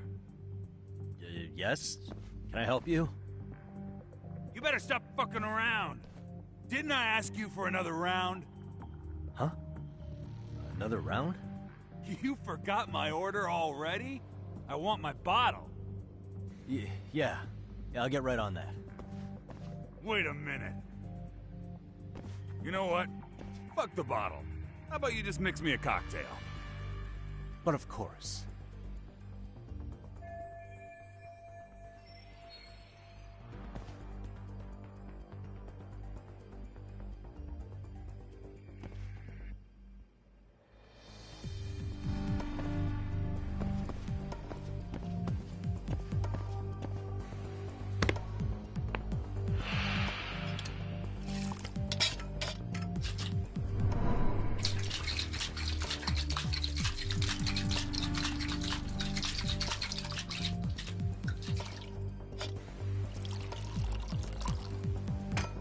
Here, sir.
Jeez.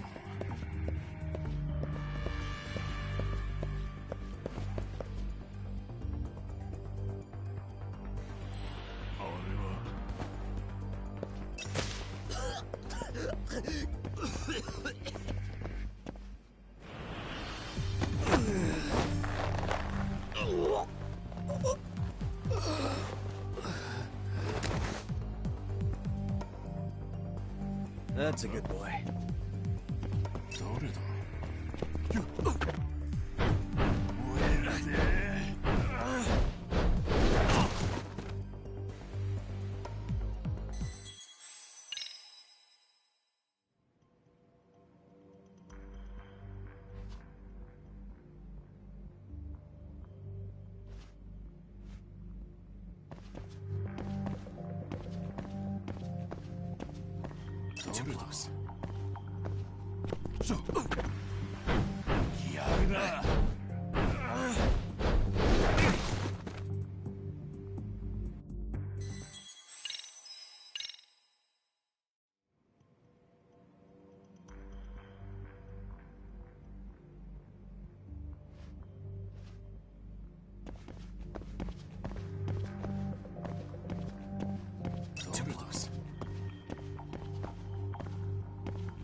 Taking that, bud.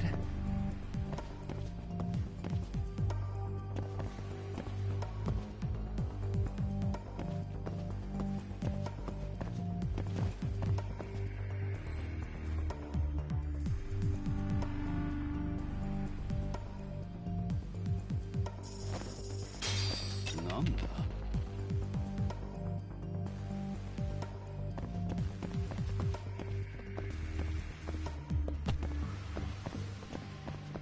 誰だやるな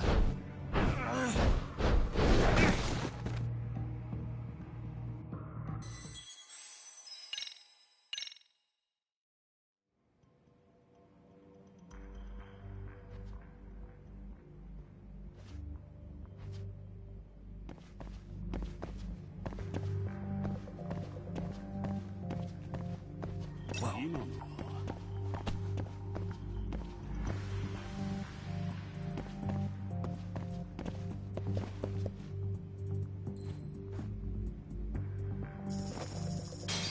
なんだ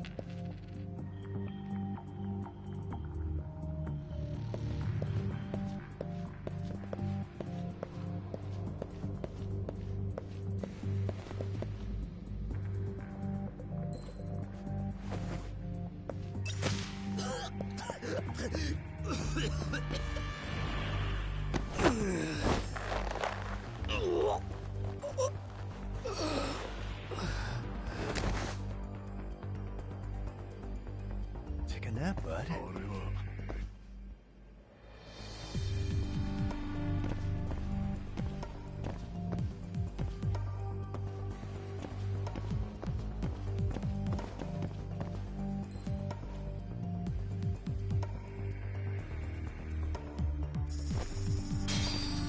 は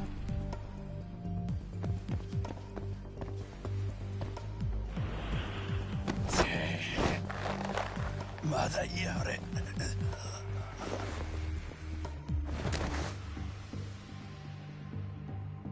Time out.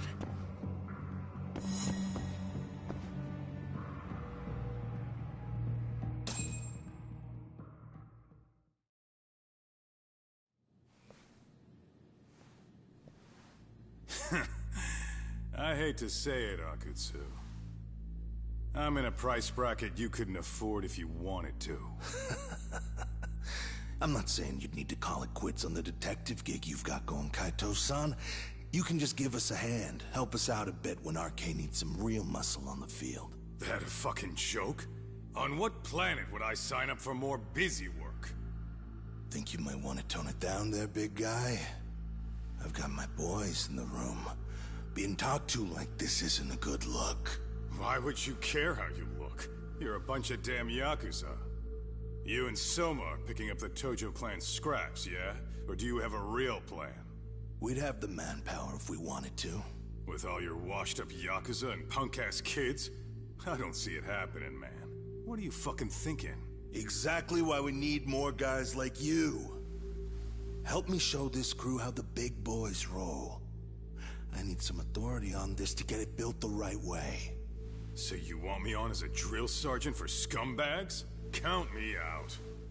Kamurocho's underground river of cash is still flowing, but there's no more Tojo clan upstream to collect it all. There's no more rules. We can run this town however the fuck we want. And once we've got ours, we can slip back into civilian lives to live it up clean as a whistle. You want to be a civilian again? You're kidding. Oh yeah. Want to have the cash to buy your favorite store, pop out a couple of kids and settle down with a family? Never would have been possible in the Yakuza life. Well, why the fuck would you need me to do that? After you step into the shadow of the underworld, you never really escape from those chains. Don't sell me your bullshit like I'm one of your fucking brats. Huh. Sounds to me like your whole damn pitch just ran out of gas. Go out there and build your dream gang if you want. I don't give a shit. That said, if you keep bugging me about this shit, I'm gonna make sure you regret it. Keep your fucking distance from us. Did you say us? Are you refusing to join up because you have a partner? Bring Yagami along for all I care. Did you hear a word of what I just said? I'd reconsider that stance if I were you. If you aren't coming along as a friend, then you're my enemy. I don't take work from assholes. Have it your way, then. Hey, round up the boys. Sir. Hey! Get off your asses! Too late for that. I knew exactly how this little chat was gonna go down. Son of Yeah, well, I knew exactly where you'd be for a chat you weren't invited to.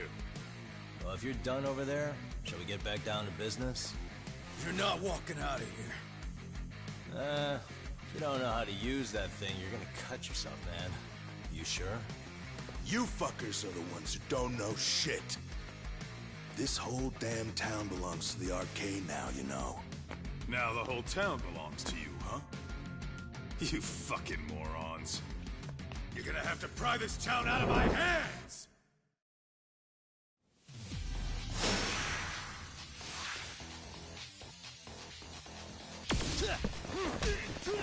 Let's go.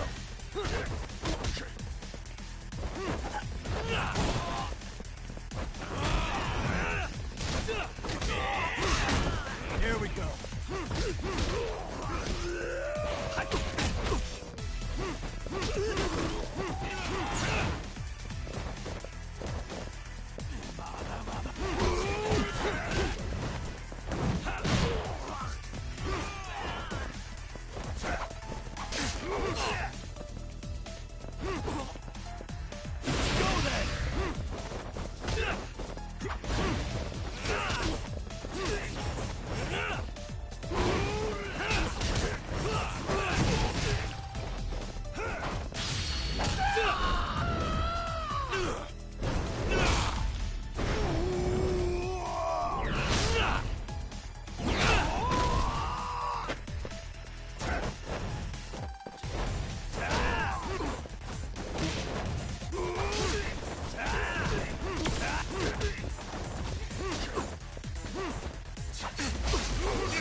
Hey, quit dragging your ass!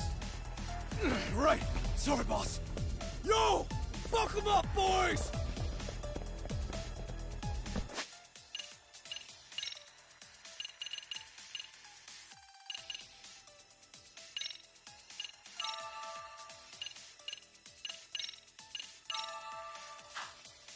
Let's play.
Hey, quit dragging your ass!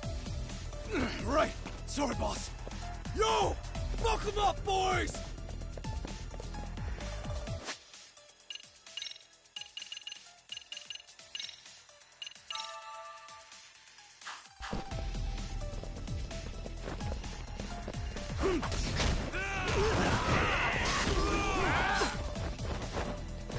Let's play it by ear.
Dumbass, you down already? No, sir. Come on, let's fucking do this!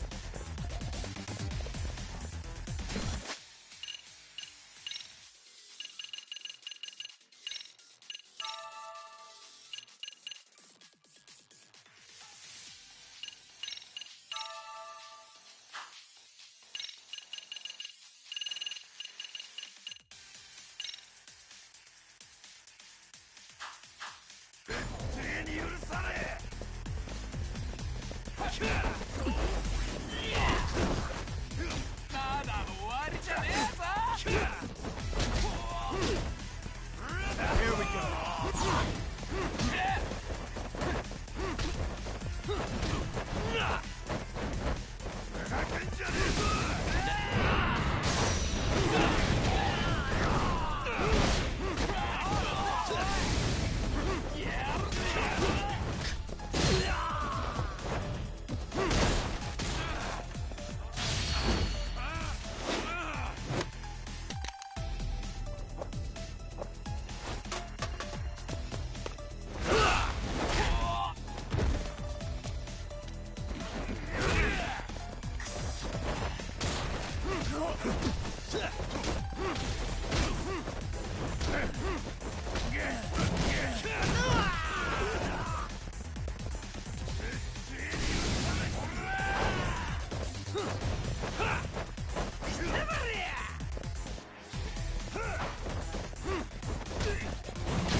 Let's go.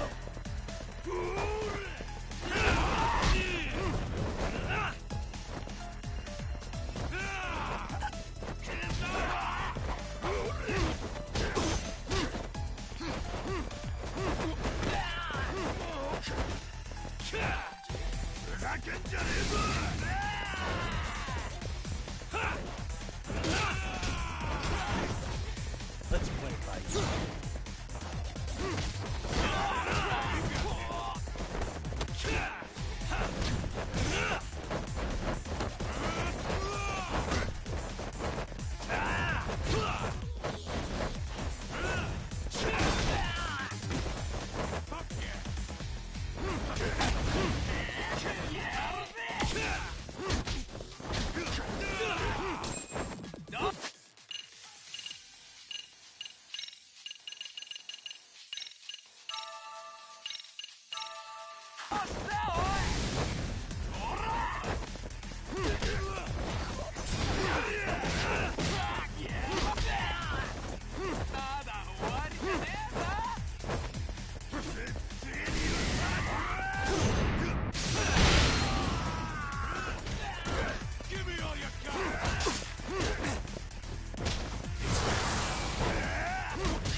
Now I understand why you wanted Kaito on your side.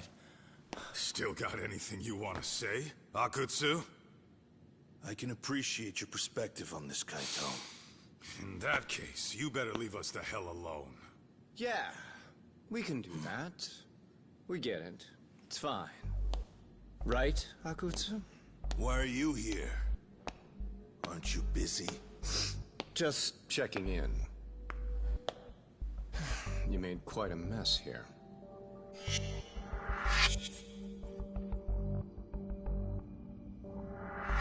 Tak meets Soma. He's the leader of the RK. Yeah, I kind of figured. You keep saying we, but I don't think you know what's going on. You just gonna waltz in here and bark orders? Kaito-san turned down your offer, didn't he? And the other guy is Yagami from his own detective agency. Before that, he was an accomplished lawyer. Now he's with Kaito-san independently. It's my job to be running HQ, though. You shouldn't roll up unannounced. I'm supposed to leave you to your own devices? I do have to check in, at least to show my face. Got a cold? It's a dust allergy, actually. Tough thing to live with. And I used to catch hell for it in the Yakuza. Quit that infernal sniffling, they'd say. Yeah, that couldn't have been easy, man. I bet they would beat the shit out of you if you didn't blow your nose. You know it. I do wish we'd had the time to work together, Kaito-san. You as well, Yagami-san. It may feel like we're a small-time outfit in the immediate term, but RK will grow. We'll show you. But in the meantime, we'll leave the two of you be. Does that work? Finally, some sense. Best of luck with the growth. As the leader here, you need brains and brawn.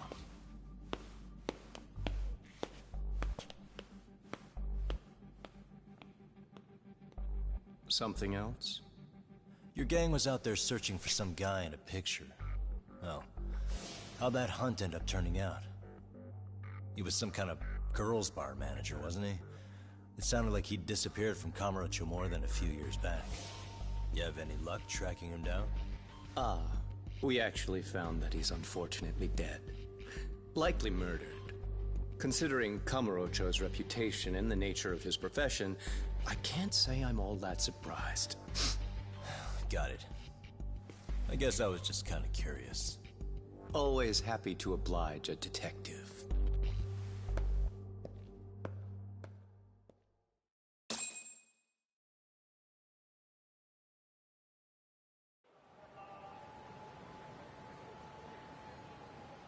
I guess we shouldn't have taken RK so lightly, even though they're new to the scene. Yeah. Supposedly Sun was the one who spearheaded the campaign to scoop up all the ex-Tojo. Turns out he's teaching the next generation of thugs about protection money, loan sharking, mugging. He's like an unemployment agency for shitheads. They've got 50 full-time bodies so far, but if you include part-timers and other associates, they may be well over 2,000 strong. That's a lot. Even half that's a lot. The Yakuza left behind a gaping power vacuum in this town. Even if it wasn't RK, someone else would have swooped in. So much for peace and quiet in Kamurocho, huh? Sari-san's calling. Hello? It's Shiosaki. Sorry for the wait. I found our file on Ahara's victim. Ah, Mamiya-san, right? Yui Mamiya? Yes. She lives with her family in East Ikebukuro. I'm about to make a quick house call. Awesome. Then I'll be right over. Good. See you sooner than later, I hope. I caught all that. You go on ahead, Doc. This one's outside my area of expertise. Okay. I'll head back to the office when I'm done.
Starving.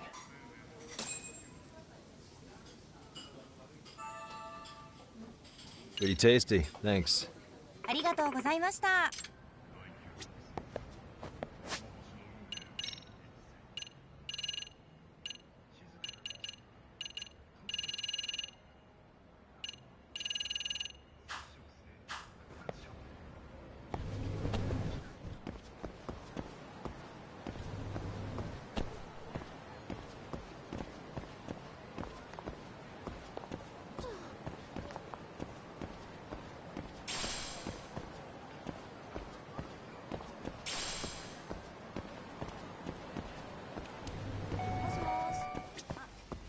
いらっしゃいませ。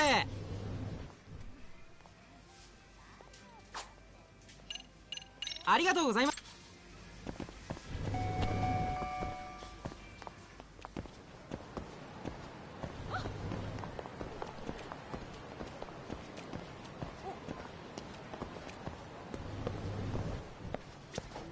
いらっしゃいませ。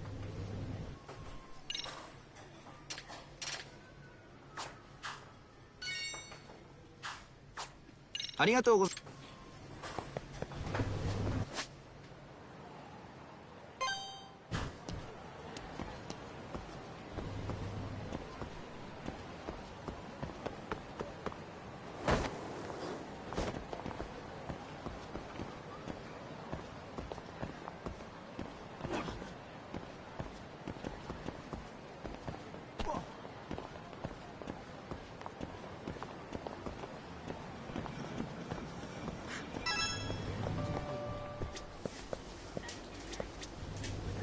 いらっしゃいませ。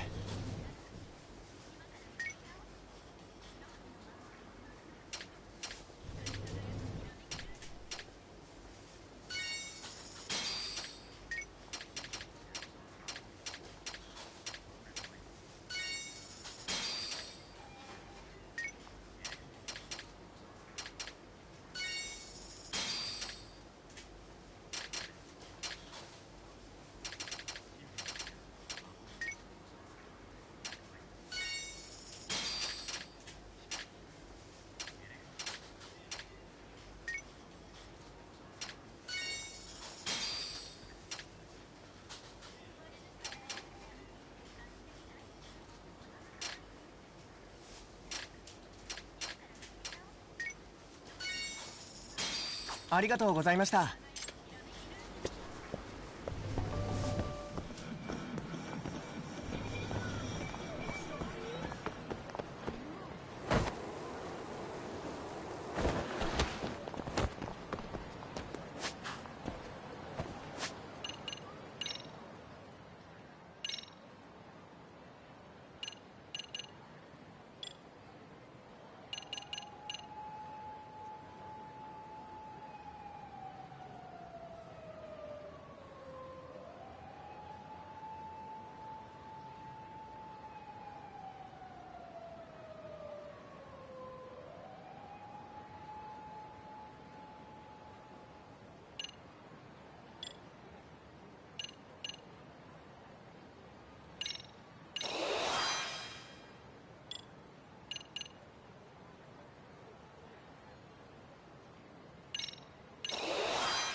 Let's go. Here we go.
What a waste.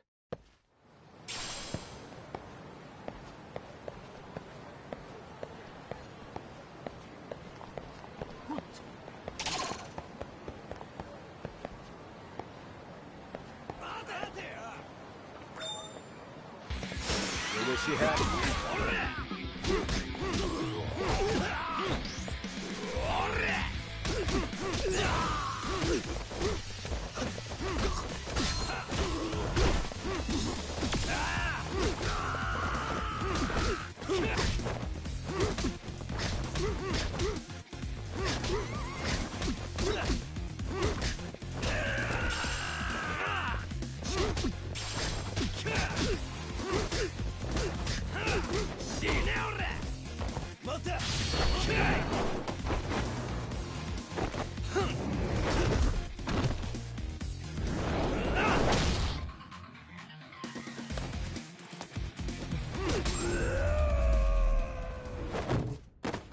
Really, guys?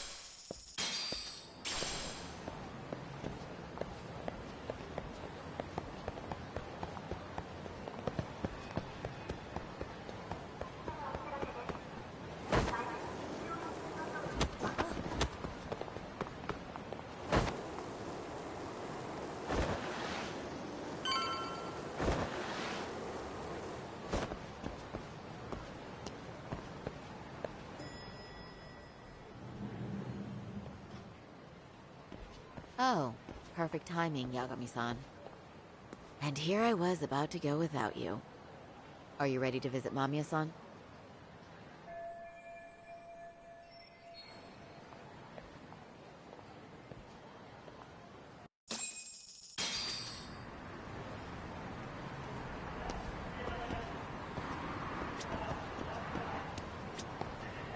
Well, the best we can hope for is that she'll hear us out.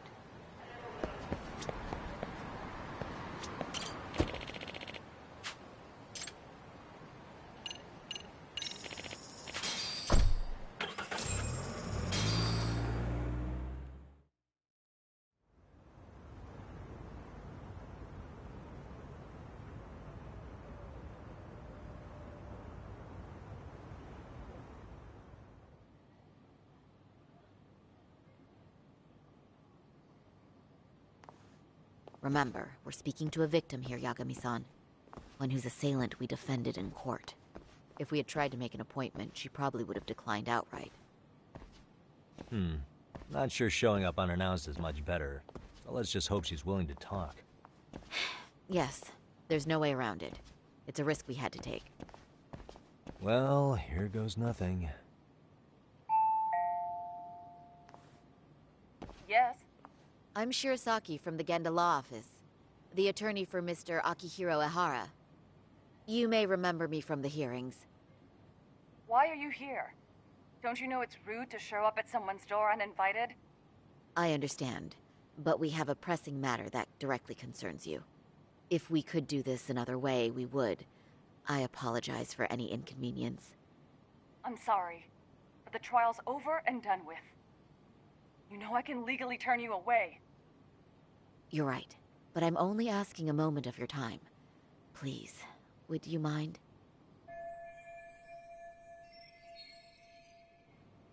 I don't have time for this. I'm going to have to ask you to leave. Wait, before you do that. Sorry to butt in. I'm Yagami, a detective helping Saori here out. And?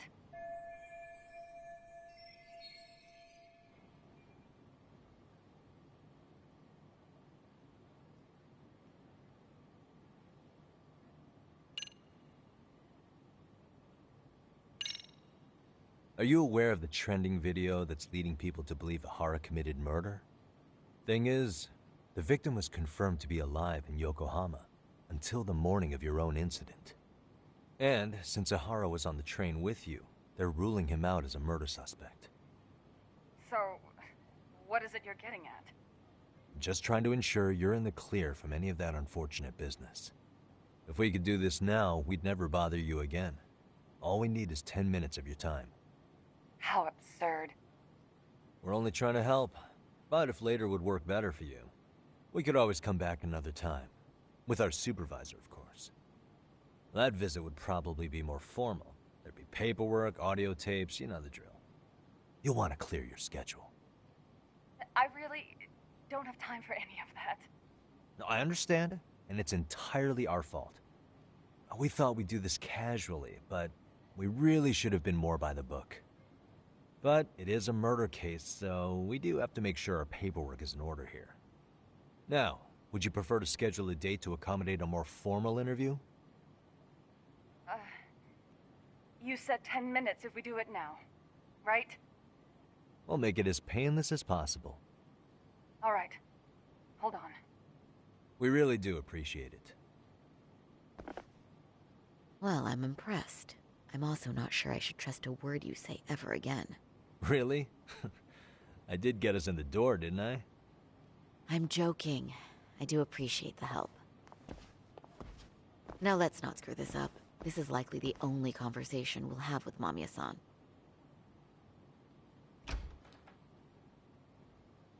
Hello. Hi there. Hi. Again, we apologize for the intrusion. Let's just get this over with already.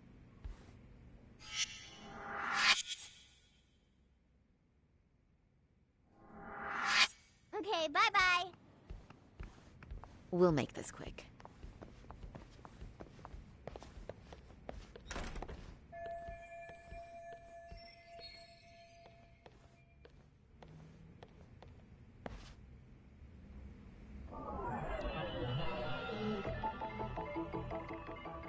Suspicious.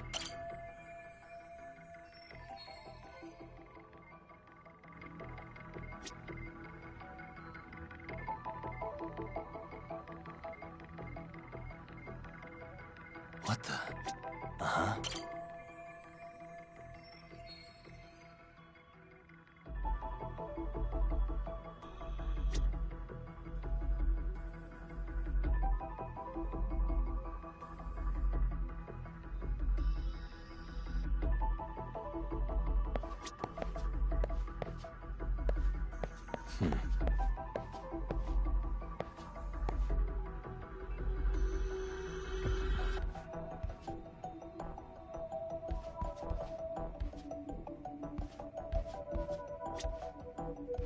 Uh-huh.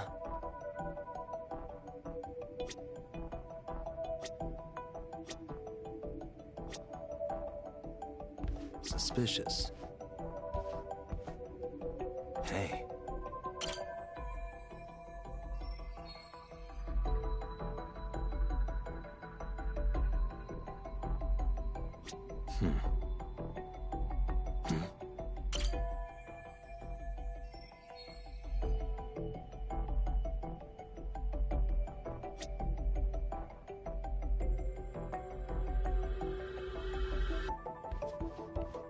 What the? Hey.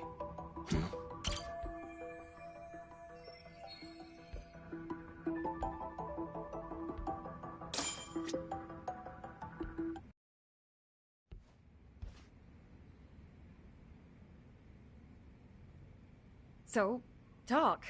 I've already told the police and the court everything they could want to know about that morning.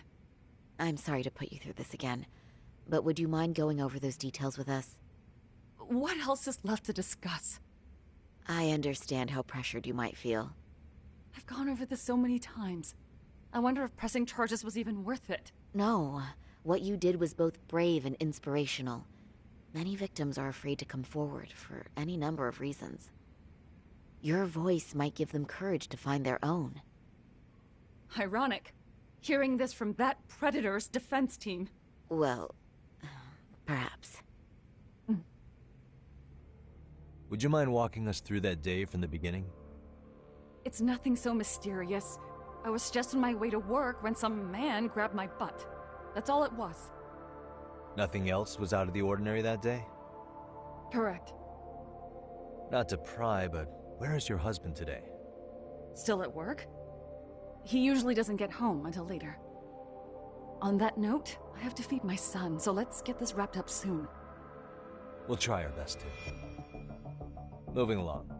On that day, you and Ahara-san boarded the train bound for Ikebukuro, correct? Had you ever seen the man before then? No. At least not that I can recall. How many times must I go over this? Your lawyer friend here already knows everything I have to say. What do you gain by getting me to repeat things? That's the thing. Yagami-san here is a specialist. He can take whatever you repeat, analyze it, and draw up an entirely new conclusion. Right? Of course. That's exactly why I'm here.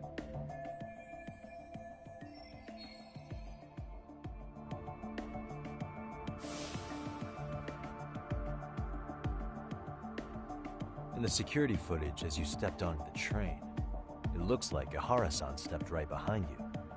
Were you aware of his presence at this point? I was. It felt like someone kept pushing up against me with no sense of personal boundaries. I remember second-guessing myself at the time, thinking it was normal for the train to be that packed. Then the train took off while you were stuck in that situation. Yes. And then I felt the back of his hand against me. It kept getting worse from there, to the point where he went under my skirt. And the pig had the nerve to write it off as an accidental brush on a crowded train. But that kind of touch wasn't accidental. He even grabbed at me. Truly awful. And I do sympathize. I've also had to turn in an abuser like that. Personally speaking, some men can't wait to debase themselves at the first opportunity. Why would you say that and look at me? I just stood there, frozen. I couldn't see who was touching me. I had no idea what to do. I wanted to scream. But what if he just played it off? So I decided I would bear it till the next station. Are you okay, Mommy? I'm fine, sweetie. We're just having a bit of grown-up talk. Are you hungry? Uh-huh. Then go read your book and wait over there for Mommy. We're almost done.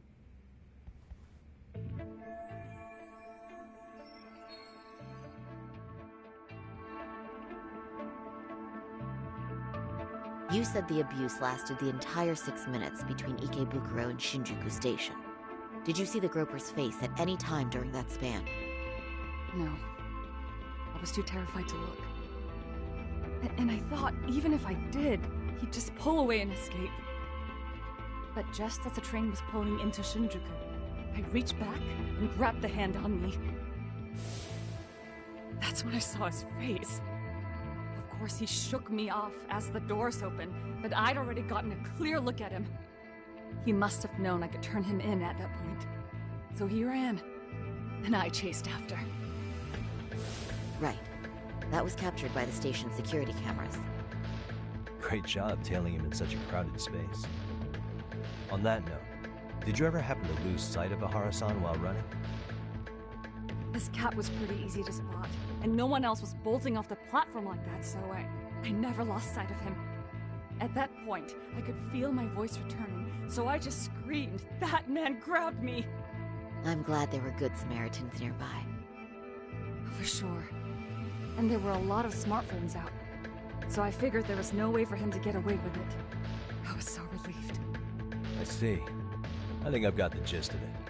But now we've got a piece of evidence that contradicts what you've told us. What do you mean?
Despite what we just went over, wouldn't you say this contradicts your account of the incident? I'm not sure what you mean. Did I say something odd? No, Yagami-san is currently the odd one here. Oh, shoot. Yeah, that wasn't what I had in mind at all. If you'll allow me to rephrase.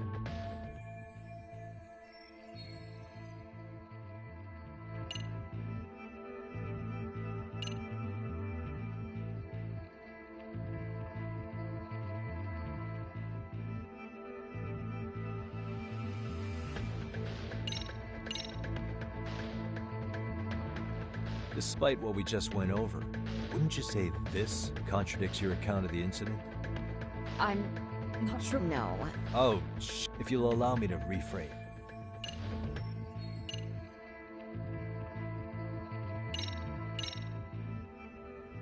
Well, on the same day, at 6:30 a.m. in Yokohama, A student teacher named Hiro Mikoshiba was sent off to work by his mother. But he was soon abducted near his home, only to be found dead much later in Ijincho. Is that... According to the video, the Hara-san here is the murderer. What? He killed Mikoshiba in cold blood to get vengeance for his bullied son. His kid was about to graduate high school, but instead, he took his own life. So Ihara took it upon himself to punish his son's tormentor. That's awful. But now we come back to the issue here. If this footage is authentic, then Ihara-san couldn't have been your assailant. The victim's estimated time of death and Ihara-san's time of arrival in Tokyo simply don't allow for it. It's just not possible for someone to make that commute. But there's the flip side. If Ihara-san was in fact your assailant, it would mean this murder footage is a fabrication. I don't know what you expect me to say after all this. Right? Now you know how we're feeling. That's why we came to see if you had any leads for us. So that's what this is about. After hearing your story, I have no doubt you endured a lot that day. Which would obviously mean that murder video was faked. Then, who shared that video? And why? Wish I knew. Based on the quality, something this convincing would need quite a budget. Whether it's CG on top of real murder footage, or just a rock-solid AI creation, no way it was cheap. So why go through all this effort to fake a murder? Who would benefit from it? But I have to say, I feel much closer to piecing this puzzle together with your help today. Thank you very much for your time. Yes, and rest assured, this will be the last time you see us. Our apologies for the unexpected visit. And for dredging up unpleasant memories. It's fine. So long as this is really the end of it all.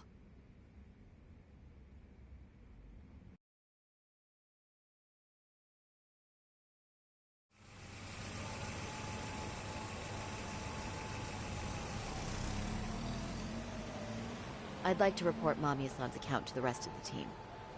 Can I count on you to be there? Sure. Let me give Kaito-san a heads up. All right, then I'll see you there.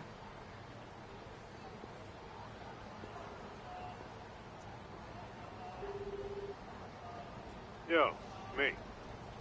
Hey, I just got back to Kamurocho. Everything good? Any news? All good here, man. What's with you? You worried Arcade got to me or something? I mean, they did run their mouths about stabbing us in the back. But if you're good, I'm good. Anyway, I'm heading to Genda so Sari-san and I can go over what we learned from Mamiya. You're the boss. As for me, I'm calling it a day.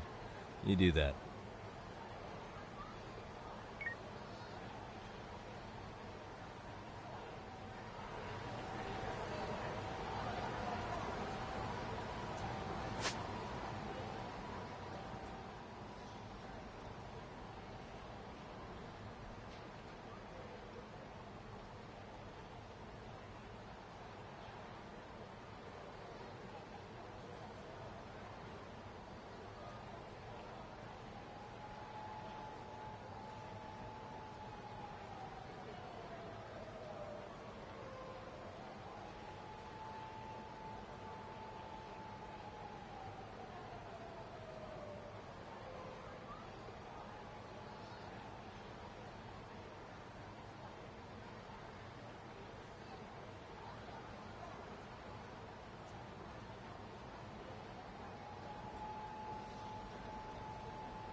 Are we ready, Yagami-san? Let's start with our visit to Mamiya-san, if that sounds reasonable to you. Yeah, let's start there. So, the victim's story is completely in line with her court testimony, huh? That's correct. There wasn't anything new to pick up. Unfortunately. In which case, should we look into the murder video instead? Like, figure out how they made it? Let's not get ahead of ourselves here. Whether that tape's fake or real, someone had to put it online, right? Do we have any theories on who that might be? Well, the footage showed enough of the surroundings to make the crime scene clear. As somebody who's been there, I can confirm that the blood splotches match what you see in the footage. Which means...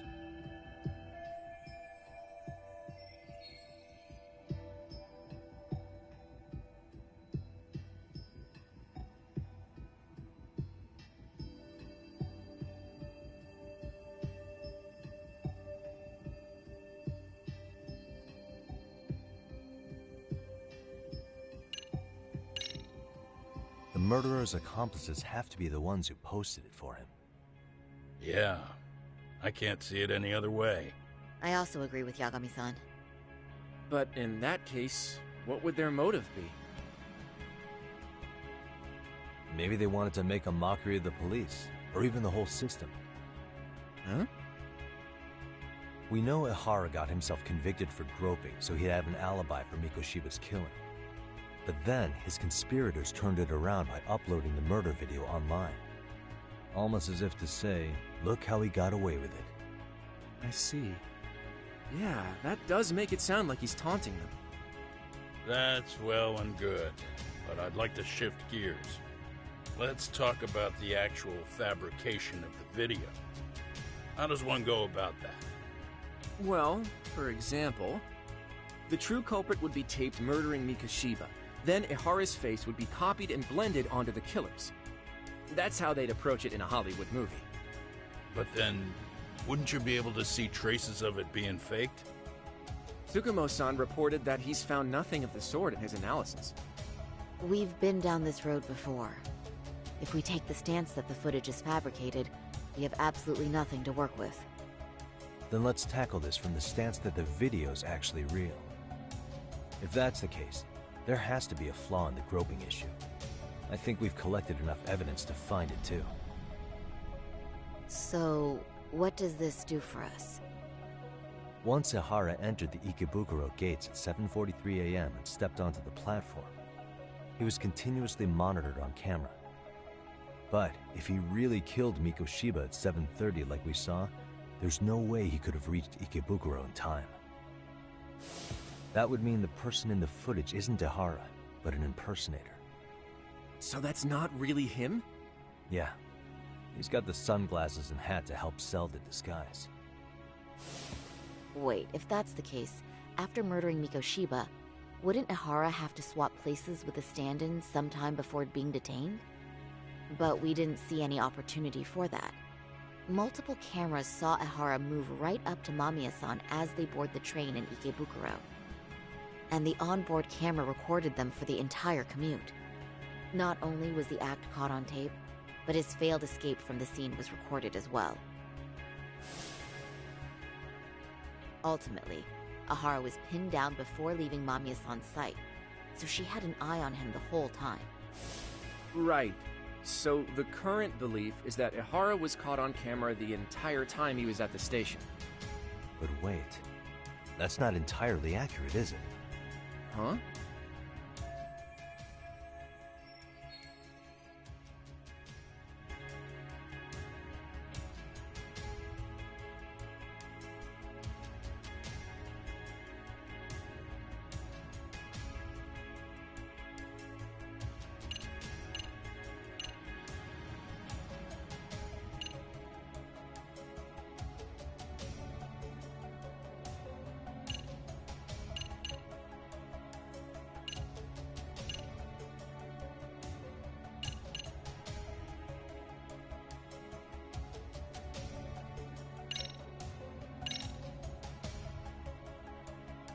What do you think this evidence indicates?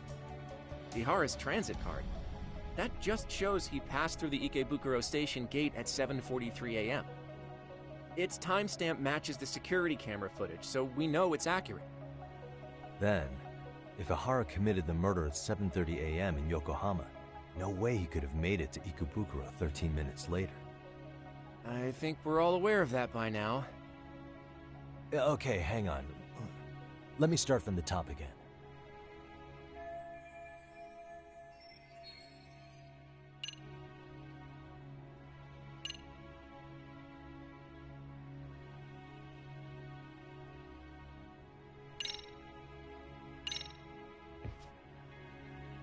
Take a look at this.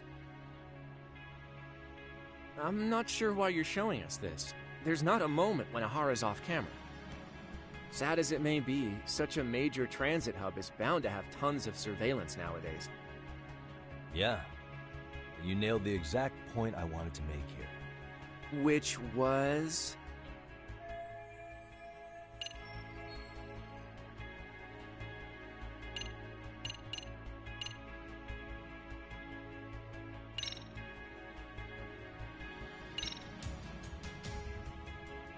Take a look at this. I'm not sure why you're showing us this. Sad as it may be. Yeah. Which what?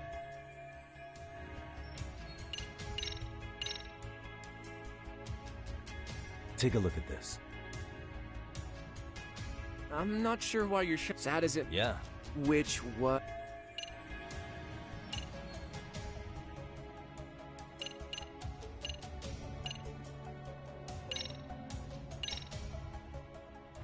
Remember how we mocked up a diagram of the Shinjuku station platform? Yeah. Oh, wait! That's it! You could be onto something. There's a point where Ihara wasn't on camera at all. What is this point you speak of? Let's all go over the diagram so that everything will be clear. Here's what I want you to see. Hey.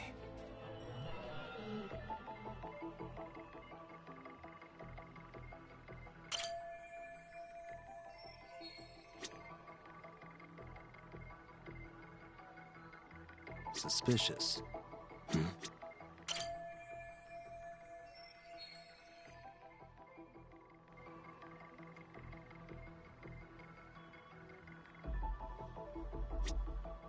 What the?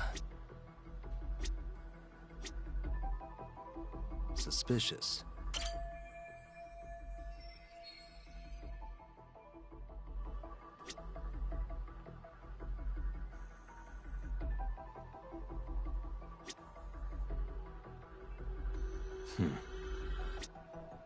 What the?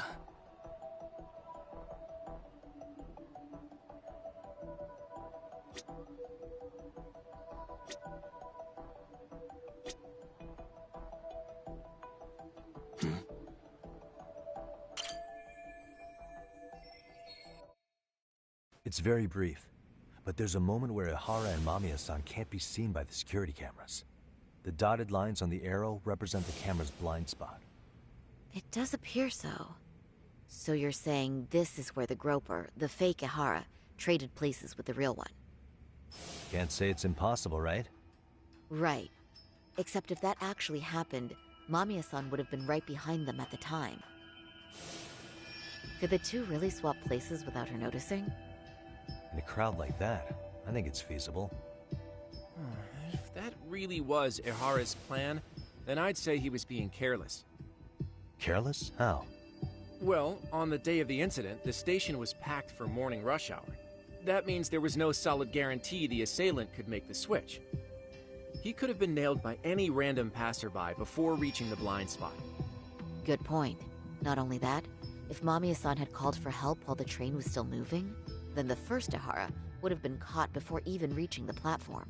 Oh, I mean, yeah! Called it. Think about it, Yagami-san. Why would Ihara's accomplices meticulously plan out every last detail of this alibi, only to leave such a crucial component to chance, as Hoshino-kun pointed out? Oh, just doing my job. True. Good work, Hoshino-kun. In fact, I think that may back up my own take on it. Yeah? What if everything, including the appearance of leaving the plan to chance, was part of the plan? Can you expound on that? I'm saying I agree that such an airtight alibi wouldn't have allowed for contingencies. And that takes the question to another level. Just how far did they line up the pieces in advance to make the swap work? Are you saying there's more to it than we discussed? What did we miss?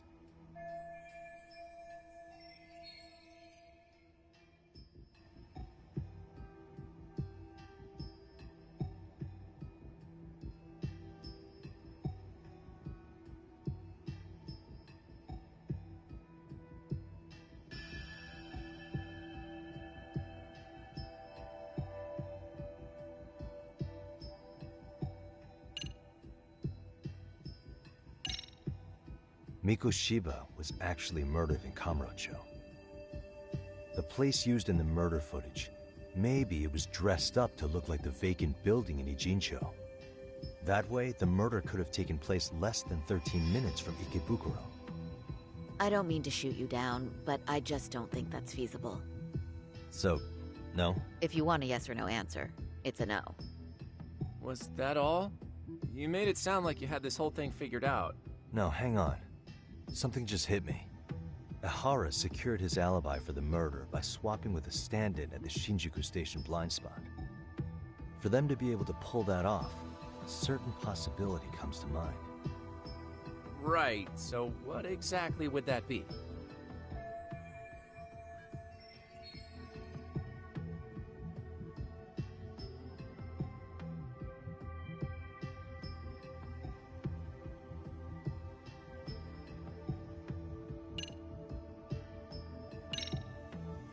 I know this won't go over well, but what if Mamiya was colluding with Ihara all along? Huh? Bear with me. Let's say Mamiya was in on this, and knew about the imposter in advance. If that's the case, the swap could happen right in front of her and no one but the three of them would know. You're saying the victim of a groping conspired with her assailant beforehand? That's ridiculous. Let me just say, I'm only trying to work out how a swap like that would be guaranteed to work. Now, if Ihara and his stand-in both know that Mamiya will pretend not to have seen them, they can trade places in the blind spot with impunity. Conversely, if Mamiya wasn't in on the plan, the idea of a swap would never work. We can say with certainty that she would have seen the swap, so... she could have even called attention to the real Ihara the moment he stepped in. That way, the people around her would be focused on chasing the correct assailant. The rest is as we know it. They caught Ihara and detained him until the police showed up. Hold that thought. If your theory is accurate, what about Ihara's trace evidence? Remember that fibers of the victim's underwear were detected on his hand. Well, that can also be explained by Mamiya being in on the plan. For example, while the stand-in was showing himself at the security cameras, Mamiya could have easily provided Ihara access to a pair of underwear at the same time. Maybe the stand-in loitered around for so long because he was letting everyone else get themselves in place. It's not impossible. We can work out the other details later. But the point is, Ihara's murder alibi is shot if Mamiya was involved. In summary, it's possible Ihara disgraced himself to secure an unshakable alibi for Mikoshiba's murder. I'll concede that it's an avenue worth pursuing. And when it comes to the prosecution, they can't just admit they got the first case so wrong. Plus, they can't question Ihara about Mikoshiba's murder. In fact, their only option is to claim the tape was faked. So he managed to make a farce out of the system after all. Well, his court case for his son's bullying did get more or less thrown out, didn't it? The school, the investigative committee, and the court all agreed there wasn't enough evidence to convict anyone. No surprise for me that the guy held a grudge against the system for so long. Hold on. Before we all decide on this. What's up? The obvious question to me is why would Mamiya be party to such a crime? She appears more than financially stable, and she's even raising a child. So why would she do something so enormously risky as helping establish a murder alibi? Yeah, I haven't gotten that far yet. But maybe she was promised something that far exceeds the risk. Or maybe Ihara has some kind of dirt on her even? Enough to make her help with a murder?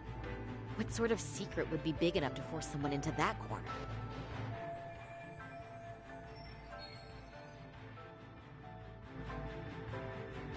What info do we have on Mamiya anyway?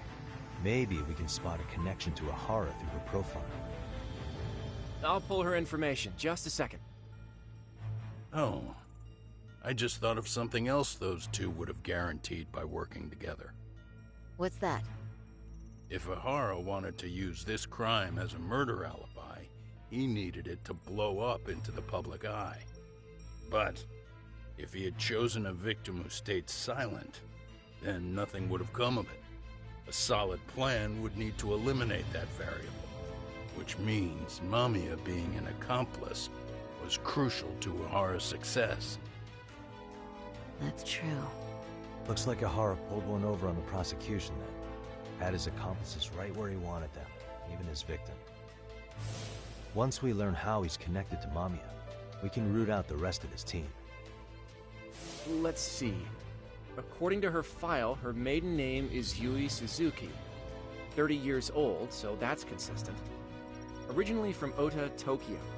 Attended a private high school called Kurakawa Academy. Later graduated from Toto University. Huh. Met her husband on the job, apparently. Her husband, Taichi Mamiya, is an industrial designer at Techno Zeta Inc. 6 years ago, she gave birth to their only son, Sotakun, who's now in first grade. Hold on. You said she went to Kurakawa Academy? I heard that name in Ijincho. If I recall correctly...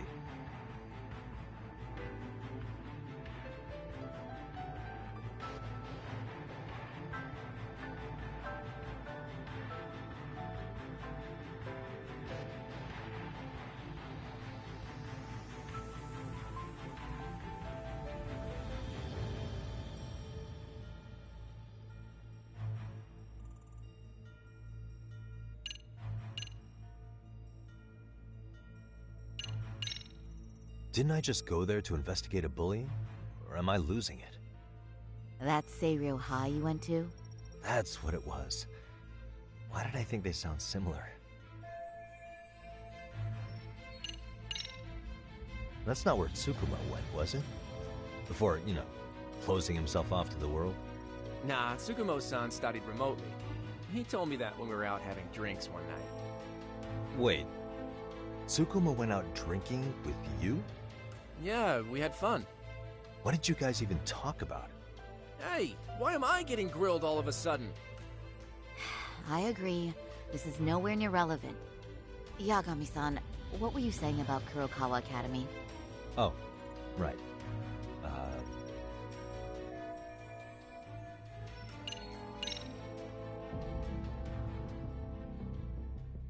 When I went to scope out the murder scene, there were these 3 guys watching the detectives and me.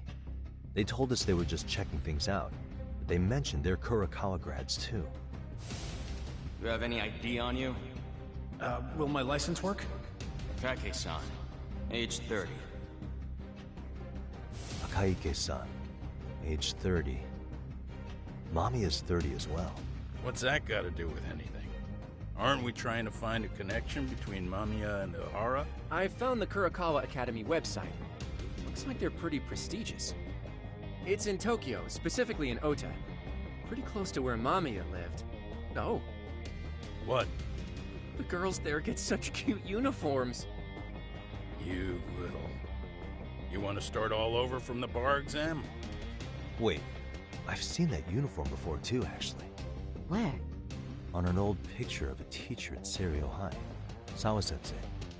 Ahara's son confided in her. Is she actually a Kurakawa grad too? I don't know Sawa-sensei's exact age, but she could well be 30. Maybe all of them are even classmates. Could this mean they're actually linked? The victim and her up-to-now unrelated assailant? It's a tenuous link at best. Could fall apart any time. But no true detective alive would pass it up.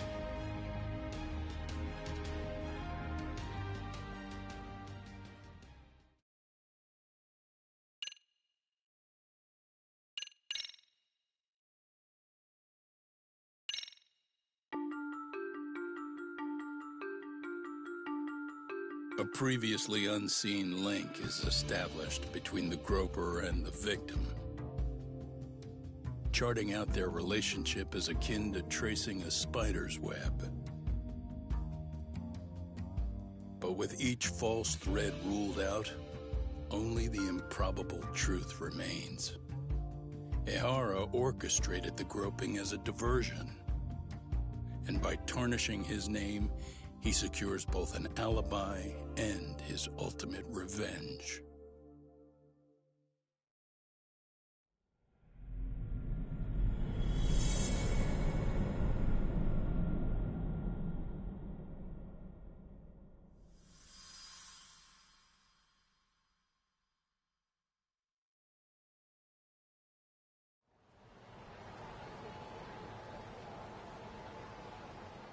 Hiro Mikoshiba's murder was sparked by the bullying of Toshiro Ehara, who committed suicide 4 years ago. The graphic video that hit the net showed the world how Toshiro's father, Akihiro Ehara, had brutally avenged his son. We also know the father had accomplices. On October 7th at 6:30 a.m., they forced Mikoshiba into a vehicle, took him to an abandoned building, and gravely injured him. Then, around 7:30 a.m., the time frame when Ehara killed Mikoshiba, the other conspirators were probably nearby, even though they weren't on camera. At the same time, 30 kilometers away at Ikebukuro Station, a man who looks like Ehara is caught on camera. We'll call that guy the stand-in. The stand-in made sure he was in front of the cameras for more than an hour before boarding the 9:06 a.m. train, the same one Yui Mamiya was on. After committing sexual battery on that train, he meets the real Ehara in the camera's blind spot, and they change places. That's how he established a false alibi for Mikoshiba's murder. And to achieve this, the victim, Yui Mamiya, had to have been in on it from the start. Sure are a lot of people getting their hands dirty for Ehara. Mamiya, Ehara standing on the train, the guys who kidnapped Mikoshiba. How did some troubled cop manage to recruit so many allies? Well, one person that comes to mind who might be the key to all this is Yoko Sawa. She's a teacher at Seiryo High. She was the only adult Toshiro-kun ever told about the bullying, and she supervised Mikoshiba as a teacher before he disappeared. On top of that, she's a Kurokawa Academy graduate, same as Mamiya. Those trespassers at the murder scene were also from Kurokawa. Since they're all about the same age, it's possible they were all classmates. So you're saying these classmates are also Ehara's murder accomplices? If we consider Yoko Sawa the central link, that's very possible. We do know that as a teacher, she felt deep remorse for Toshiro-kun's suicide. Maybe she recruited her old classmates to help Ehara take his revenge. Yeah, best not to rule that out. Though I'm hoping that's not the case. Why is that? It's just, she's a really good teacher. She's passionate, responsible. She's always putting the students first. I know she regrets the past, that a student died on her watch. And now another of her students, Mikoshiba, is found murdered. So if it turns out she's involved in that, I doubt I'll be able to trust my own judge of character ever again. Yagami. I'm going back to Ijincho tomorrow. The plan is to bring up Mamiya's name to Sawa-sensei and see how she reacts. Until then, let's not jump to conclusions about her involvement. All right. Can I chime in real quick? I was looking into Kurokawa Academy and I stumbled across something that may be relevant. What's that? Well, it happened 13 years ago, but there was an attempted suicide. A third year jumped off the school's roof after being thoroughly humiliated.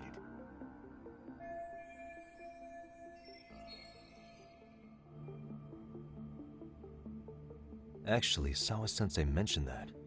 She said it was a boy in her class. Right, that's gotta be the same case then. The student's name was Mitsuru Kusamoto. He's 30 now, but still in a coma. Huh, and all that info's on the net?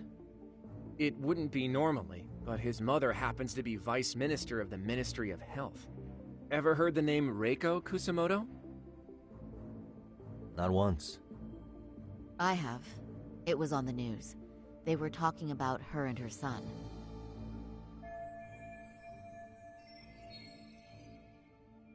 Well, do you remember the uproar in the health ministry when Vice Minister Ichinose got arrested? Apparently, his successor couldn't contain the resulting chaos, which is when Kusamoto-san got tapped to lead. They couldn't afford another criminal scandal, so her promotion was out of the blue. She was a safe choice, a veteran with tenure and experience. Not to mention, her son's tragedy made people see her as a more sympathetic figure. Very popular. She's kind of a new generation heroine, so to speak. Huh. Is any of that relevant to the case at hand, though? Who knows? But Reiko Kusamoto and Ahara both have children who were bullying victims. I don't think that's a connection we can afford to overlook, if you ask me. Okay, so Kusamoto's son. What exactly happened to him? Let's see. He was bullied by a fellow third year at his school, Shinya Kawai. The records say he harassed Mitsuru-kun every day, in and out of school. Well, one time he even stuffed dirty rags in his mouth. That's so cruel. Yeah, and the teacher was a real piece of work. Apparently he knew, but he just smirked and said, "Don't overdo it." Oh, I remember now. The media pounced on that one hard. If they were classmates, then both Sawa-sensei and Mamiya would know about this.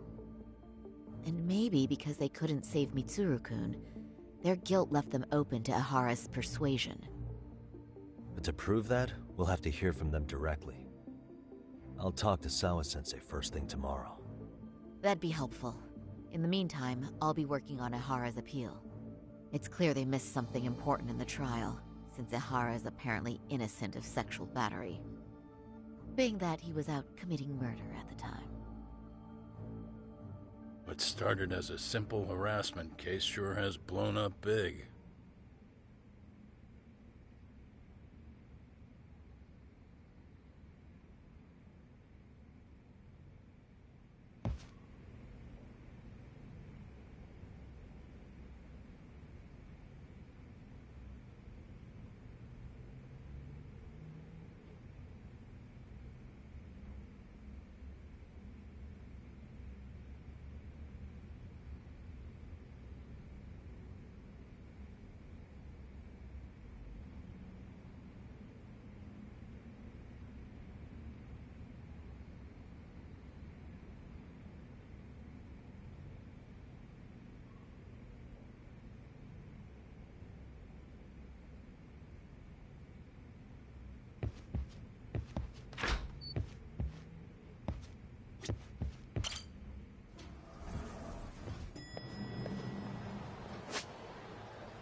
Here we go.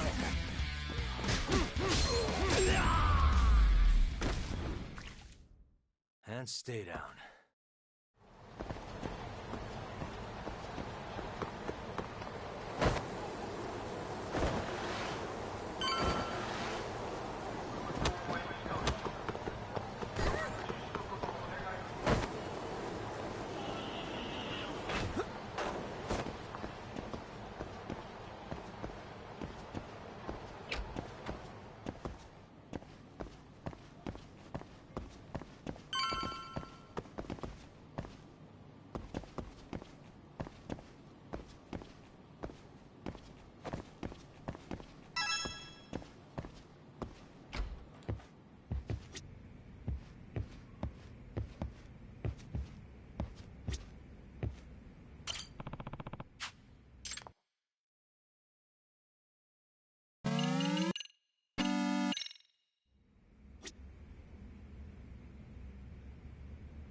Wait a minute, what? Yo, you took your sweet time. But I got the gist of it. You're going to Ijinsho, right? To meet with Sawa-sensei? Kaito-san, you do realize that only I can meet her. You can't get into the school.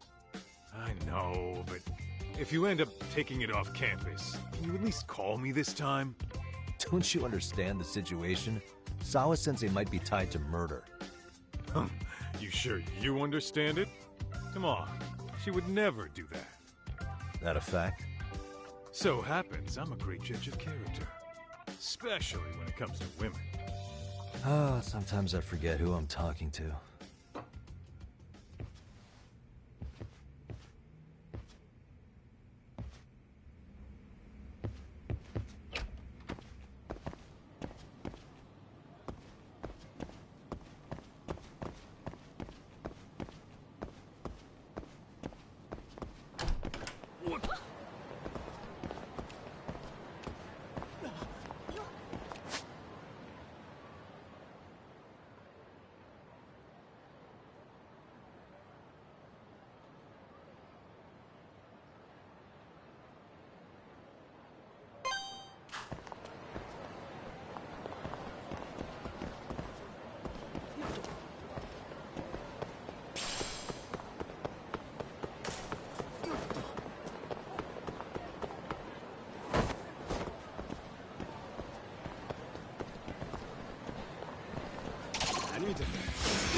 What a waste.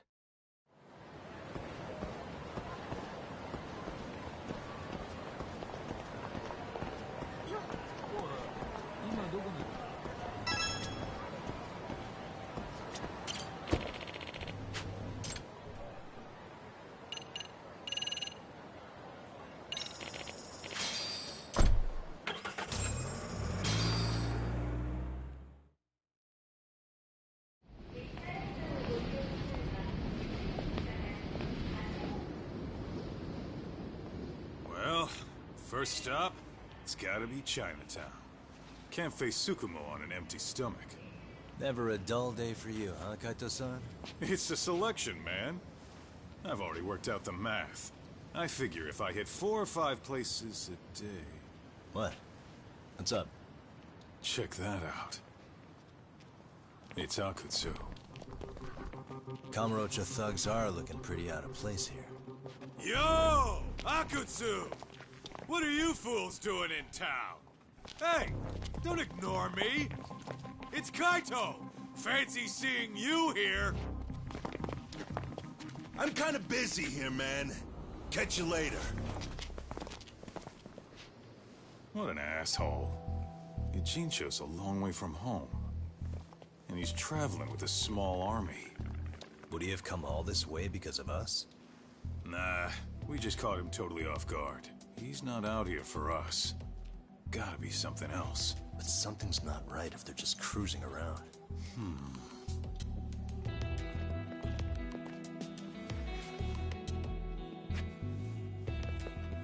It's gotta be an RK operation. He brought too many guys for it to be something more personal. Yeah. Kamurocho streets can be tough. Maybe they gave up. Well, whatever they came out here to do, we ought to keep our noses the hell out of their business. But you better hustle. You're gonna be late for class. I'll catch you after school.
Yagami-san.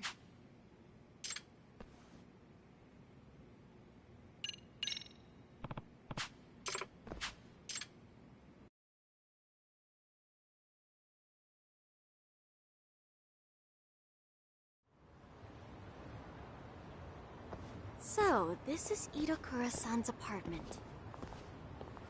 Alright, Takanashi-san, we made it. There's the intercom. Okay.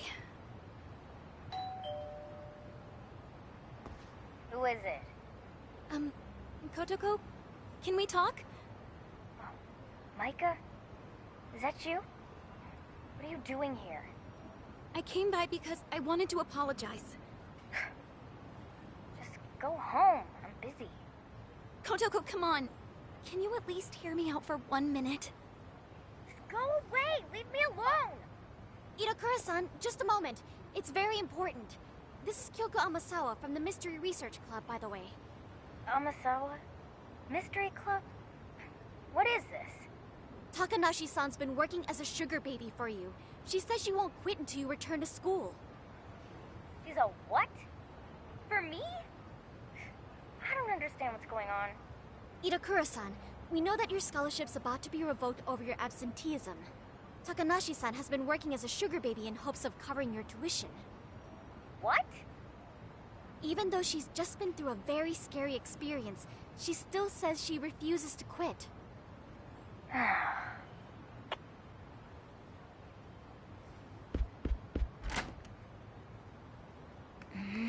Now, Kotoko... But hang on. What have you done? And why would you do something like that for me? Well, it's because I wasn't there for you when you needed me. Instead of being a friend, I practically sold you out to the committee. So you started selling yourself to cover a stranger's tuition? Are you stupid? Why would you even think the school would accept your money? Why do you call yourself a stranger? You're my best friend! That's not my point. I mean, why would you go that far? Hello? You gonna give me a reason or what? Kotoko, do you remember when you first saw me dance in junior high? You said something I'll never forget. Huh? I what? You told the shyest, most self-conscious girl on the planet exactly what she needed to hear to get her butt on stage. And it did the trick.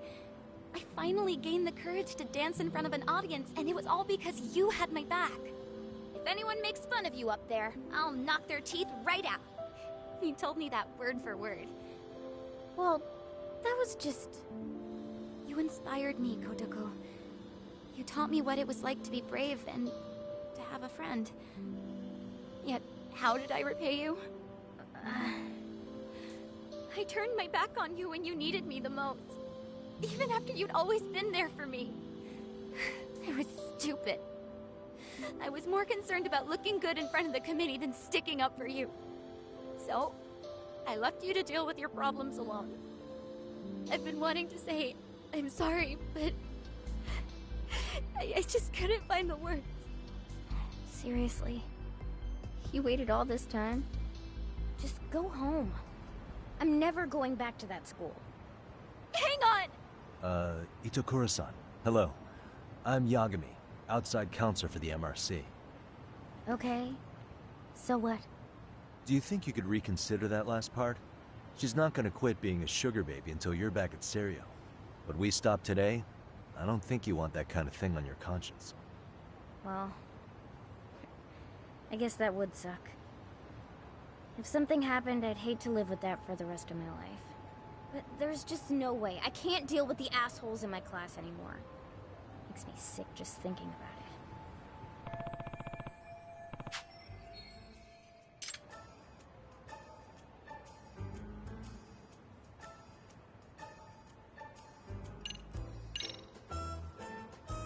Is that a mystery you're reading? Are you a fan? Yeah, I guess so. And what of it? Maybe you'd be interested in joining the Mystery Research Club. Huh? If being around your classmates would be too much, you could start by just showing up to the MRC after school. That should make it easier to work your way up to attending classes again.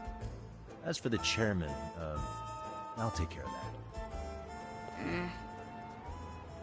Now, let's dial this back a bit. Why should anyone have to go to school anyway? It's an institution to educate the uneducated, and that's all. To get people into a state where maybe they'll be of use to society. School is fine for people who lack intelligence and initiative. I don't. So I certainly don't need it. Right. School isn't everything. I mean, I never graduated high school, and I've made my way through things just fine. See? Then what's the problem?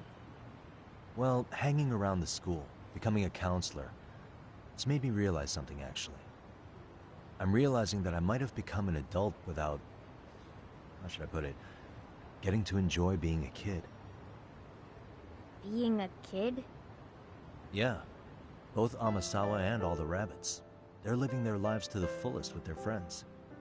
It makes me wish I'd had something like that. Itakura-san, why don't you just come check out the MRC?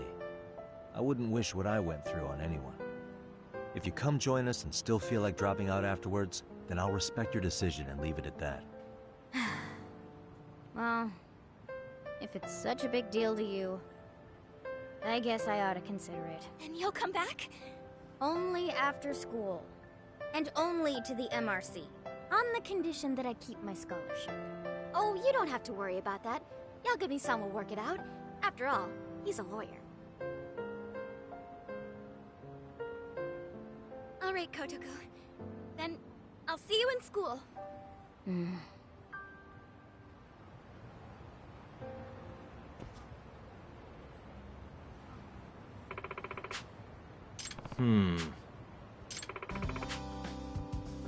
Yes.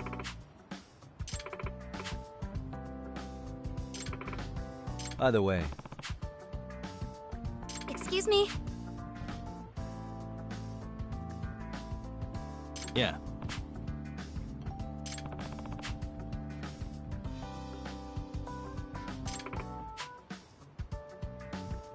Yeah.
Got a song in mind?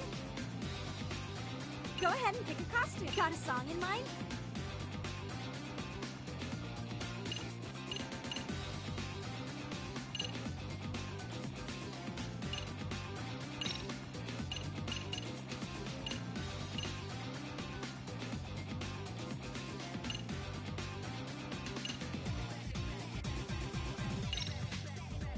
Let's freaking dance.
dance.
Freaking dance.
What is it, Yagami-san?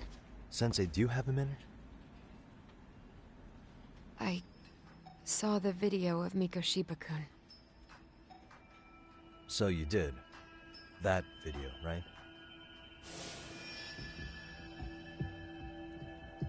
I thought Ehara-san was convicted for a sex offense.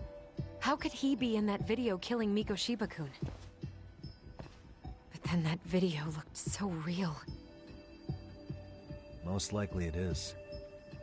As you unfortunately had to witness, Ehara-san committed murder with his own two hands. Which means as far as the groping that day goes, there's some deception at work. Deception? Are you familiar with Ehara-san's victim in the case? Her name is Yui Mamiya. I don't think I recognized her, no. 13 years ago, she attended Kurakawa Academy. Her maiden name is Yui Suzuki. Yui Suzuki? Just a minute. Are you saying she was the one Ehara-san groped? So you do know her then? Were you two classmates? We were, in our 3rd year of high school. I had a hunch. You didn't know she was the victim of that whole incident? I mean, it's just so hard to believe. Does this all seem like a wild coincidence to you then? Your old student's father gropes one of your high school classmates at a station with 3 million daily travelers. What are you implying? I'm saying your old friend Yui might be cooperating with Ehara-san, as in she only played the part of a victim. She might have even known it was all to hide a murder. What? But why? Why would she do that for him?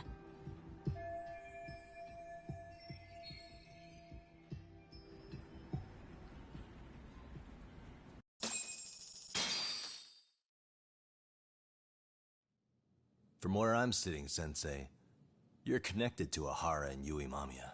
I just need your help figuring out what that connection is. Yagami-san, please.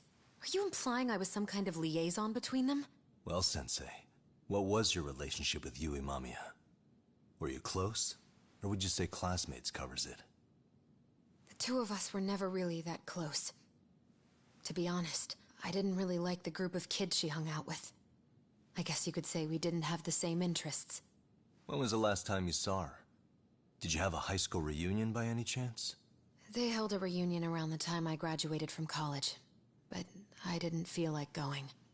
That same class bullied a kid into jumping off the roof. So if that's the case, you haven't seen any of your classmates since you all graduated from Kurakawa? That's right. Okay then. The thing is, Ehara-san and Mamiya are connected. It is kinda loose, but it's there. They have one thing in common. What?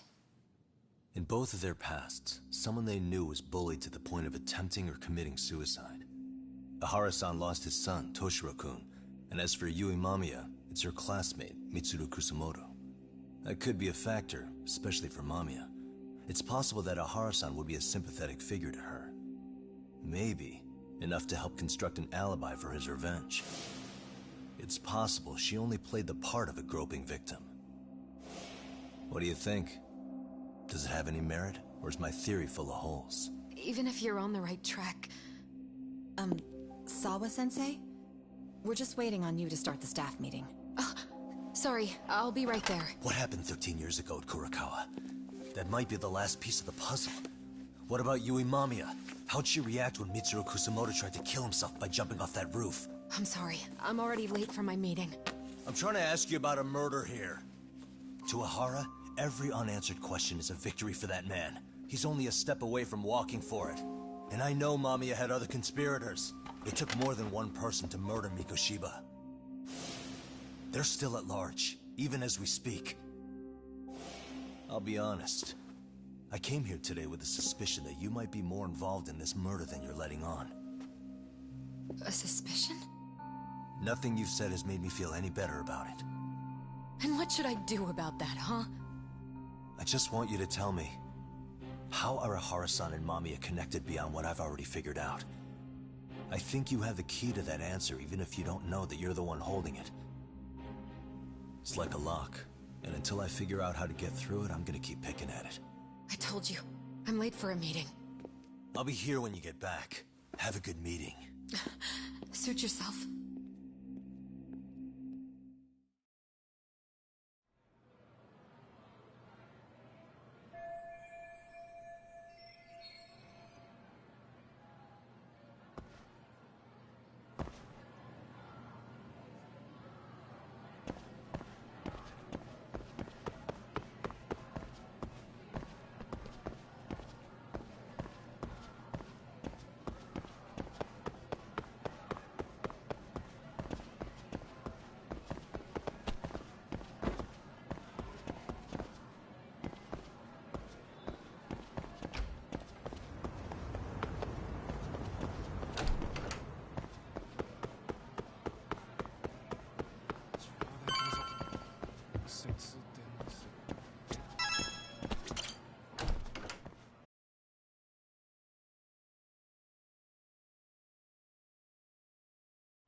Hey, Sari-san? It's Yagami. Hey, did you manage to talk to Sawa-sensei? Yeah, turns out she really was in Mamiya's class. And they were both aware of the suicide incident with their classmate. Good to know. While we're on the topic, Hoshino-kun got his hands on some new info. Let's hear it. The bully at Kurokawa High was named Shinya Kawai. He transferred out right after Mitsuru-kun jumped, as if he were running away. Once he came of age, it looks like he worked here in Kamurocho. Wow. You really can find a lot online. Yes, and to top it off, Kawai earned a reputation for talking about how he drove a classmate to suicide, like he's proud of it. Maybe he thought he'd get a laugh in Kamurocho. Probably would. Kawai was more or less a Yakuza, though he never swore into it. I just sent you his picture. It was taken 5 years ago. What? This guy? You recognize him? Not too long ago, some RK punks came asking his whereabouts. Said he was a girls' bar manager who went missing. Yeah, it looks like he did work at a girls' bar. But we don't know which one. Okay, so the guy's definitely suspicious. What business would RK have with him? Do you know if they ever found him? No. But their leader, Soma, said something about Kawai having already been killed. Like he just vanished from Kamurocho a few years ago, and that was it. Wait, he was killed? Uh-huh. Kinda gives me deja vu now that I think about it. Here you have Kawai and Mikoshiba, two known school bullies. And they both end up murder victims? That could be for a number of reasons. It's not rare for people to disappear in Kamurocho. Usually the trouble is money or women. Maybe that was the case for Kawai. Could be. Okay. We'll investigate Kawai a bit more on our end. With RK asking around, word on the street will be loud enough to hear.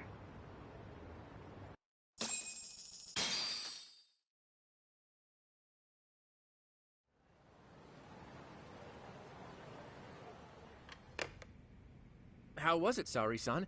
What did Yagami-san have to say? He said he recently ran into some RK members looking for Shinya Kawai. Did he?